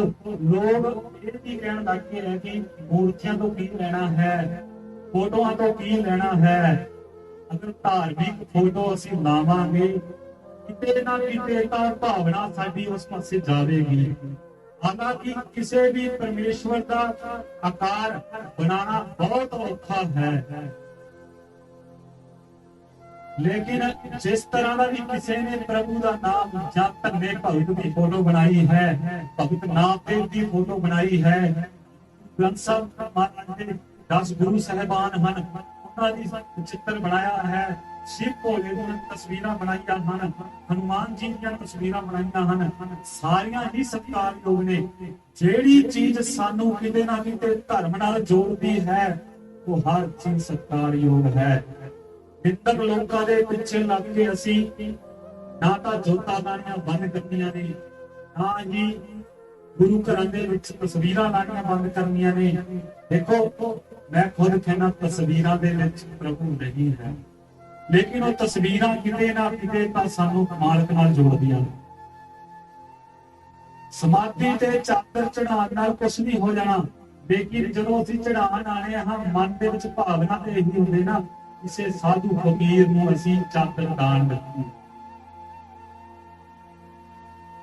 ਅੱਜ ਸਮਾਜ ਦੇ ਵਿੱਚ ਜਿਹੜੇ ਦੇਵਤੇ ਨਹੀਂ ਹੈਗੇ, ਦੇਵਤਿਆਂ ਦਾ ਕੰਮ ਹੁੰਦਾ ਦੇਣਾ। ਜਿਹੜੇ 52 ਰੁਪਏ ਠੱਗ ਰਹੇ ਉਹ ਲੇਵਤੇ ਨੇ, ਦੇਵਤੇ ਨਹੀਂ, ਉਹ ਲੇਵਤੇ ਕਹਿ ਜਾਂਦੇ, ਉਹ ਦਿੰਦੇ ਪਏ, ਦੇਣ ਵਾਲੇ ਕਿੱਥੇ? ਤਾਂ ਮੇਰੀ ਇਹੀ ਬੇਨਤੀ ਹੈ ਸਾਰੀ ਸੰਗਤ ਦੇ ਅੱਗੇ, ਸਿਮਰਨ ਕਰੋ, ਸੇਵਾ ਕਰੋ। ਜੇ ਅਸੀਂ ਸੰਸਦ ਦੇ ਵਿੱਚ ਬੈਠਾਂਗੇ, ਇਹਦੀ ਗੱਲ ਇਹ ਹੈ, ਜਦੋਂ ਅਸੀਂ ਸੇਵਾ ਕਰਾਂਗੇ, ਸੇਵਾ ਦੇ ਨਾਲ ਸਾਡੀ ਹਉਮੈ ਮਰ ਜਾਵੇਗੀ। ਹਉਮੈ ਦੇ ਨਾਲ ਅਸੀਂ ਮਰਨ ਦੇ ਨਾਲ ਅਸੀਂ ਸਿਮਰਨ ਦੇ ਨਾਲ ਜੁੜਾਂਗੇ। ਸਿਮਰਨ ਕਰਦੇ ਹੋਏ ਜਿਹੜੇ ਸਵਾਲ ਸਾਡੇ ਮਨ ਦੇ ਅੰਦਰ ਪ੍ਰਗਟ ਹੋਣਗੇ, ਸਤਸੰਗ ਦੇ ਜ਼ਰੀਏ ਸਾਨੂੰ ਮਿਲ ਜਾਣਗੇ। ਇੱਥੇ ਕੋਈ ਕਿਸੇ ਦਾ ਨਹੀਂ ਹੈ, ਆਪਦੇ ਵੀ ਬਗਾਨੇ ਹੈ, ਕੋਈ ਕਿਸੇ ਦਾ ਸਕਾ ਨਹੀਂ, ਚਾਹੇ ਮਾਂ ਹੈ ਚਾਹੇ ਬਾਪ ਹੈ। ਮਾਂ ਦੇ ਸਿਮਰਨ ਦੇ ਕਰਨ ਦੇ ਨਾਲ ਪੁੱਤਰ ਨੂੰ ਸੁਖ ਨਹੀਂ ਮਿਲੇਗਾ, ਪਤੀ ਨੂੰ ਸੁਖ ਨਹੀਂ ਮਿਲੇਗਾ, ਪਤੀ ਦੇ ਸਿਮਰਨ ਕਰਨ ਨਾਲ ਪਤਨੀ ਨੂੰ ਸੁਖ ਨਹੀਂ ਮਿਲੇਗਾ। ਜੋ ਇਨਸਾਨ ਰੋਟੀ ਖਾਏਗਾ ਉਸ ਦੀ ਭੁੱਖ ਮਿਟੇਗੀ। ਇਹ ਨਹੀਂ ਹੈ ਕਿ ਮਾਂ ਦੀ ਰੋਟੀ ਖਾਣ ਨਾਲ ਪੁੱਤਰ ਦੀ ਭੁੱਖ ਮਿਟੇਗੀ। ਮੇਰੇ 5500 ਰੁਪਇਆ ਲੈਣ ਦੇ ਨਾਲ ਤੁਹਾਡੇ ਘਰ ਦੇ ਦੁੱਖ ਮਿਟ ਜਾਣਗੇ, ਤੁਹਾਡਾ ਵਹਿਮ ਹੈ। ਕੋਈ ਭਗਤ ਕਹਿੰਦਾ ਹੋਏ ਮੈਂ ਕਢਾਈ 5500 21000 ਦੀ ਕਢਾਈ ਲਾ ਕੇ ਤੁਹਾਡੇ ਘਰ ਦੇ ਦੁੱਖ ਦੂਰ ਕਰ ਦੇਵਾਂਗਾ, ਪਖੰਡੀ ਹੈ, ਪਖੰਡ ਨਾਲ ਜੋੜ ਰਿਹਾ ਹੈ। ਇਹਨਾਂ ਲੋਕਾਂ ਤੋਂ ਬਚਣ ਦੀ ਲੋੜ ਹੈ। ਇਹਨਾਂ ਨੇ ਉਹ ਦੁਕਾਨਦਾਰੀ ਬਣਾਈ ਹੋਈ ਹੈ ਜੋ ਮੈਂ ਤੁਹਾਨੂੰ ਥੋੜੀ ਦੇਰ ਪਹਿਲਾਂ ਦੱਸ ਕੇ ਹਟਾ। 5 ਇੱਟਾਂ ਰੱਖ ਲੈ ਦੀਵਾ ਤੇ ਬਣ ਜਾ ਭਗਵਾਨ। ਪੈਸੇ ਕਮਾਣੇ ਬੜੇ ਆਸਾਨ, ਜਿੰਨਾ ਡਰਾਏਗਾ ਓਨਾ ਹੀ ਕਮਾਏਗਾ। ਅੱਜ ਤੁਹਾਡੇ ਚ ਸੰਗਤ ਚ ਬੈਠੇ ਮੈਂ ਕਿਸੇ ਨੂੰ ਡਰਾ ਦੇਵਾਂ, ਜਿੰਨੀ ਮਰਜ਼ੀ ਮੈਂ ਪੈਸੇ ਕਮਾ ਸਕਦਾ, ਪਰ ਇਹ ਪਾਪ ਮੈਂ ਕਰਾਂਗਾ। ਮੈਨੂੰ ਇਸ ਪਾਪ ਤੋਂ ਛੁਟਕਾਰਾ ਕਦੇ ਨਹੀਂ ਮਿਲੂਗਾ। ਮੈਂ ਤੁਹਾਡੇ ਸੰਗਤ ਦੇ ਅੱਗੇ ਬੇਨਤੀ ਕਰਦਾ ਹਾਂ, ਇਹਨਾਂ ਲੋਕਾਂ ਤੋਂ ਬਚੋ, ਸਿਮਰਨ ਕਰੋ, ਸੇਵਾ ਕਰੋ, ਸਤਸੰਗ ਚ ਬੈਠੋ, ਵਿਚਾਰ ਸੁਣੋ, ਕਿਸੇ ਦੀ ਕਿੰਤੂ ਪ੍ਰੰਤੂ ਨਾ ਕਰੋ। ਕੋਈ ਧਰਮ ਹੈ, ਕੋਈ ਡੇਰਾ ਹੈ, ਸਭ ਸਤਿਕਾਰਯੋਗ ਹੈ। ਸਾਡੇ ਪ੍ਰੇਮ ਦੇ ਅੰਦਰ ਹੀ ਪ੍ਰਭੂ ਵਸਦਾ ਹੈ। ਜੇ ਪ੍ਰੇਮ ਨਹੀਂ ਹੈ ਤਾਂ ਪ੍ਰਭੂ ਬਹੁਤ ਦੂਰ ਹੈ। ਮਹਾਰਾਜ ਮੌਲਾਨਾ ਰੂਮ ਸਾਹਿਬ ਕਹਿੰਦੇ ਹੁੰਦੇ ਸੀ, ਮੌਨ ਹੀ ਈਸ਼ਵਰ ਕੀ ਭਾਸ਼ਾ ਹੈ, ਬਾਕੀ ਤੋਂ ਸਭ ਬੇਸਵਾਦ ਅਨੁਵਾਦ ਹੈ। ਜਦੋਂ ਸਾਡਾ ਮਨ ਭਰ ਗਿਆ, ਸਿਮਰਨ ਕਰਦੇ ਕਰਦੇ ਚੁੱਪ ਹੋ ਗਈ, ਉਹੀ ਭਾਸ਼ਾ ਪ੍ਰਭੂ ਦੀ ਭਾਸ਼ਾ, ਚੁੱਪ ਹੀ ਪ੍ਰਭੂ ਦੀ ਭਾਸ਼ਾ। ਕੋਸ਼ਿਸ਼ ਇਹੋ ਕਰੋ, ਸਿਮਰਨ ਕਰੀਏ, ਸਵਾਲ ਘੱਟ ਕਰੀਏ। जो साडी अरदास बेनती है तुसी बोलिया करो। साडा काम है बेनती करना, सदा ही करते रहांगे। कदे भी ये ना शंके पैदा करया करो कि महाराज सानू दसो ये होया किवें होया, क्यों होया। कई बार संगत दे विच बैठे हुए लोग पूछ लेंदे हैं कि महाराज नाम किवें जपीए। जो ये सवाल पूछता है वो नाम की भुख नहीं है। जो बीबी है पूछती है बाबा जी सेवा किवें करिए, जे वो सेवा बारे पूछ रही है तो इनका मतलब ये है कि सेवा भावना मन दे विच है नहीं। भुखा बंदा रोटी अगे रख दी जाए वो ये नहीं पूछता बाबा जी रोटी खानी किवें है। भुखे नूं रोटी खाण नाल मतलब है, अन्न खाण नाल मतलब है। अगर भुखे दे कोल अन्न होवे, चम्मच ना होवे, थाली ना होवे, अगर एक समय ऐसा आ जाएगा इतनी भुख बढ़ जाएगी टुट के पै जाएगा बगैर किसी साधन तो। भुखा ये नहीं पूछता खाना बनया किवें, क्या किथे बनाया किवें, इन्हें सवाल नहीं पूछता। सिमरन करना है ये नहीं पूछता ओम नमः शिवाय जपा, राम राम जपा, वाहेगुरु जपा, जपन लगे। सेवा करने वाला ये नहीं पूछता कि बर्तन किवें मांजने हैं। बीबियां नूं पता है बर्तन किवें मांजने।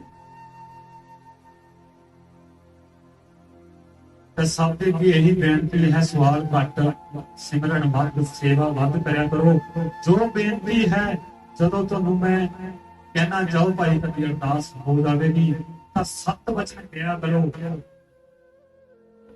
कई बार सच जानियो भभूति मैं दे के राजी नहीं लोगों के कई बार सवाल नहीं खत्म होंगे तो फिर मैं लास्ट कहना भाई भभूति 5 मिनट सुना की करे बंदा।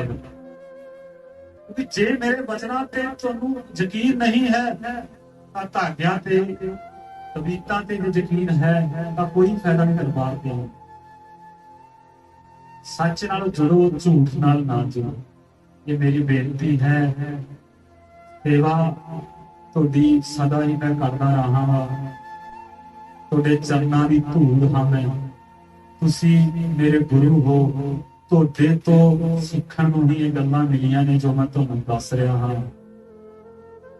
तुहाडी सेवा दे विच कोई कमी रह जाती होवे जां सत्संग दे विच कोई भी ऐसा शब्द जो मैं बोलदा हाँ किसी का हिरदे टोकिया होवे तां निमाणा जान के तुहाडा सेवक निमाणा जान के उस वचन तो मैनूं माफी दे।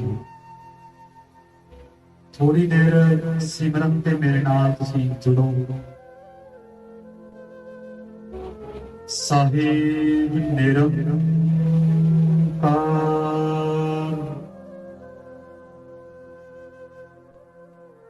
सच्चा ओ परवरदिगार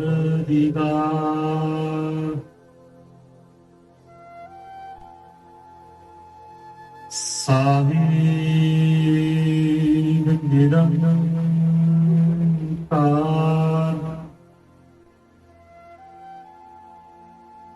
सच्चा ओ परवरदिगार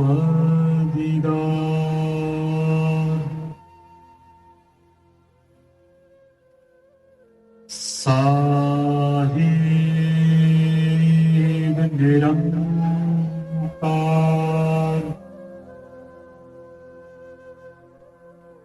सच्चा ओ परवरदिगार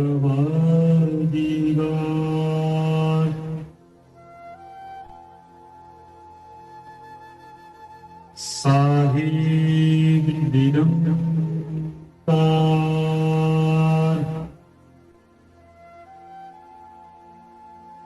सच्चा ओ परवरदिगार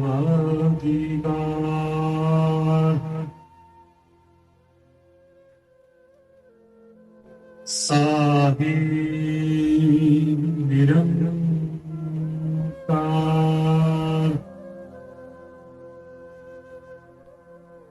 सच्चा ਓ ਪਰਵਰਦੀਗਾਰ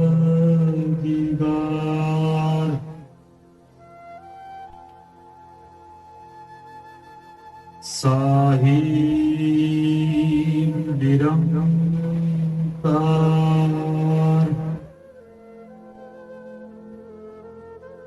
ਸੱਚਾ ਓ ਪਰਵਰਦੀਗਾਰ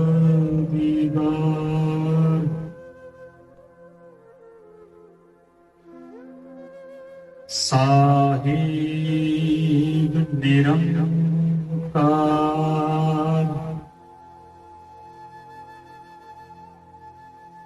ਸੱਚਾ ਓ ਪਰਵਰਦੀਗਾਰ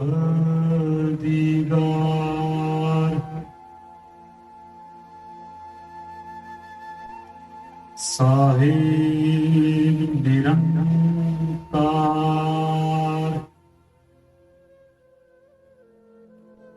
ਸੱਚਾ ਓ ਪਰਵਰਦੀਗਾਰ ਸਾਹਿਬ ਨਿਰੰਕਾਰ ਸੱਚਾ ਓ ਪਰਵਰਦੀਗਾਰ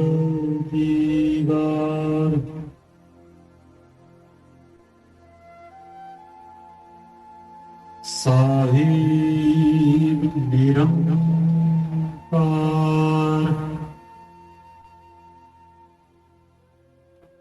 ਸੱਚਾ ਓ ਪਰਵਰਦੀਗਾਰ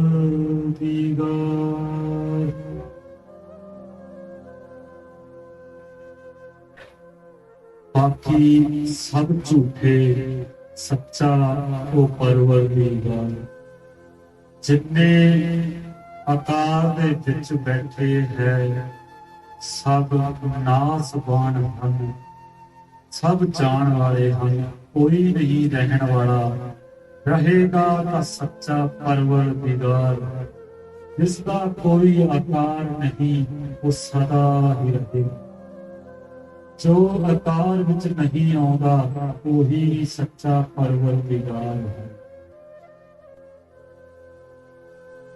ਸਾਹਿਬ ਸਤਿਕਾਰ ਸਾਹਿਬ ਸਤਿਕਾਰ ਸ਼ੇਖ ਫਰੀਦ ਜੀ ਮਹਾਰਾਜ ਸਭ ਸੰਗਤੀਆਂ ਅਰਦਾਸਾਂ ਬੇਨਤੀਆਂ ਕਬੂਲ ਕਰਨ ਸਾਰੀ ਸੰਗਤ ਦੇ ਅੱਗੇ ਬੇਨਤੀ ਹੈ 1 ਜੂਨ ਰਾਤ ਦਾ ਜਗਰਾਤਾ ਹੈ 2 ਜੂਨ ਸਵੇਰ ਤੋਂ ਭੰਡਾਰਾ ਸ਼ੁਰੂ ਹੋ ਜਾਵੇਗਾ 1 ਤਰੀਕ ਸਵੇਰੇ 9 ਵਜੇ ਚਾਦਰ ਦੀ ਰਸਮ ਅਦਾ ਕਰੀ ਜਾਵੇਗੀ ਜੋ ਸਾਰੇ ਪਿੰਡ ਦੇ ਵਿੱਚੋਂ ਇੱਕ ਨਗਰ ਕੀਰਤਨ ਦੀ ਭਾਂਤੀ ਜੋ ਘੁਮਾਈ ਜਾਂਦੀ ਹੈ ਸਾਰੀ ਸੰਗਤ ਉਸ ਵੇਲੇ ਜ਼ਰੂਰ ਦਰਸ਼ਨ ਦੇਣ ਜਿੰਨੇ ਵੀ ਆਪਣੇ ਕੋਈ ਵੀ ਸੇਵਾਦਾਰ ਦੇ ਸਾਧਨ ਸਜਾ ਕਰਕੇ ਨਗਰ ਕੀਰਤਨ ਦੇ ਵਿੱਚ ਲੈ ਕੇ ਜਾਣਾ ਹੋਵੇ ਉਹ ਸਵੇਰੇ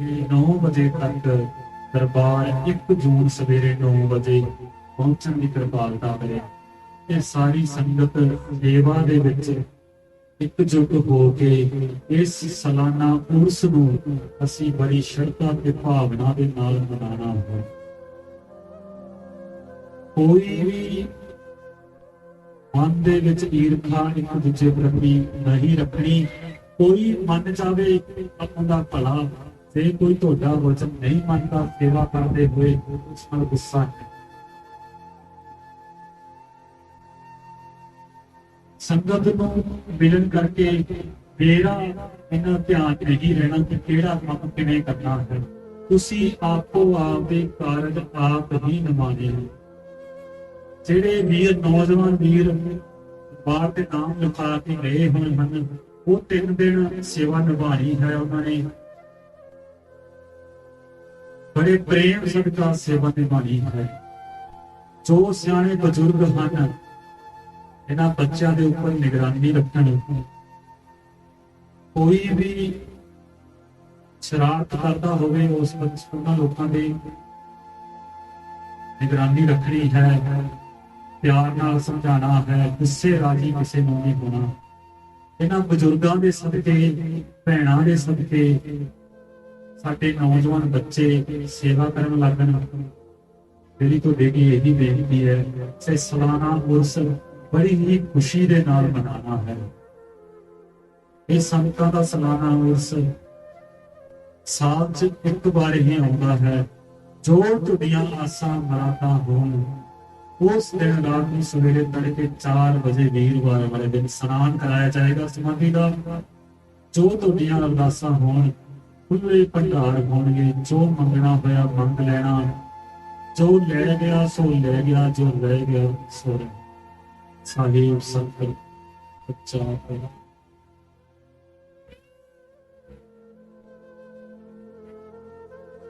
ਇੱਕ ਬੇਨਤੀ ਇਹ ਹੈ ਕਿ ਭਾਈ ਜੋ ਦਰਬਾਰ ਦੇ ਵਿੱਚ ਵੀਰਵਾਰ ਸੰਗਤ ਆਉਂਦੀ ਹੈ ਜਾਂ ਵੀਰਵਾਰ ਤੋਂ ਇਲਾਵਾ ਆਉਂਦੀ ਹੈ, ਇਹ ਕੋਸ਼ਿਸ਼ ਨਾ ਕਰਿਆ ਕਰੋ ਕਿ ਦਰਬਾਰ ਆਏ ਹਾਂ ਤੇ ਸੋਈਏ ਨਾ ਅੰਦਰ ਗਏ। ਜਦੋਂ ਚੌਗਰਾ ਮਾਰੇ ਕੇ ਸਿਮਰਨ ਕਰਿਆ ਕਰੀਏ। ਮੈਂ ਇੱਥੋਂ ਤੱਕ ਵੀ ਦੇਖਿਆ ਦਰਬਾਰ ਉੱਤੇ ਪੈ ਕੇ ਕੰਧ ਨੂੰ ਲੱਤਾਂ ਲਾ ਲੈਣਗੇ। ਇਹ ਨਹੀਂ ਦੇਖਦੇ ਕਿੱਥੇ ਆ ਅਸੀਂ ਆਪਣੇ ਘਰ ਨਹੀਂ ਬੈਠੇ ਹੋਏ। ਜੇ ਸੋਣਾ ਹੈ, ਸਾਰਾ ਦਰਬਾਰ ਪਿਆ, ਬਾਹਰ ਆ ਕੇ ਸੋ ਜਾਓ। ਅੰਦਰ ਬੈਠਣਾ ਤਾਂ ਸਿਰਫ ਸਿਮਰਨ ਕਰਿਆ ਕਰੋ। ਬੀਬੀਆਂ ਭੈਣਾਂ ਨੂੰ ਖਾਸ ਕਰਕੇ ਕਈ ਬੀਬੀਆਂ ਦੇਖੀਆਂ ਨੇ, ਮੈਂ ਸਮਾਧੀ ਦੇ ਨਾਲ ਹੀ ਲੰਮੀਆਂ ਪੈ ਜਾਂਦੀਆਂ। ਜਿਸ ਦਿਨ ਫਿਰ ਬਾਬੇ ਨੇ ਫੜ ਲਿਆ ਨਾ, ਫਿਰ ਸਿਰ ਘੁਮਾਓ। ਪਰ ਮੈਂ ਇਹਨਾਂ ਗੱਲਾਂ ਨੂੰ ਮੰਨਦਾ ਨਹੀਂ, ਸਿਰ ਘੁਮਾਉਣ ਵਾਲਾ ਝੂਠੀ ਨਹੀਂ। ਬਾਕੀ ਬੇਨਤੀ ਇਹ ਹੈ ਕਿ ਅੰਦਰ ਨਾ ਸੋਇਆ ਕਰੋ। ਸੁੱਤੇ ਤਾਂ ਸਾਰੀ ਜ਼ਿੰਦਗੀ ਹੋ ਗਈ, ਦਰਬਾਰ ਤੇ ਆ ਕੇ ਤਾਂ ਜਾਗਣ ਦਾ ਟਾਈਮ। ਜੇ ਦਰਬਾਰ ਤੇ ਸੁੱਤੇ ਰਹਿ ਗਏ, ਫਿਰ ਸਾਰੀ ਜ਼ਿੰਦਗੀ ਸਾਨੂੰ ਕੋਈ ਨਹੀਂ ਮਿਲ ਸਕਦਾ।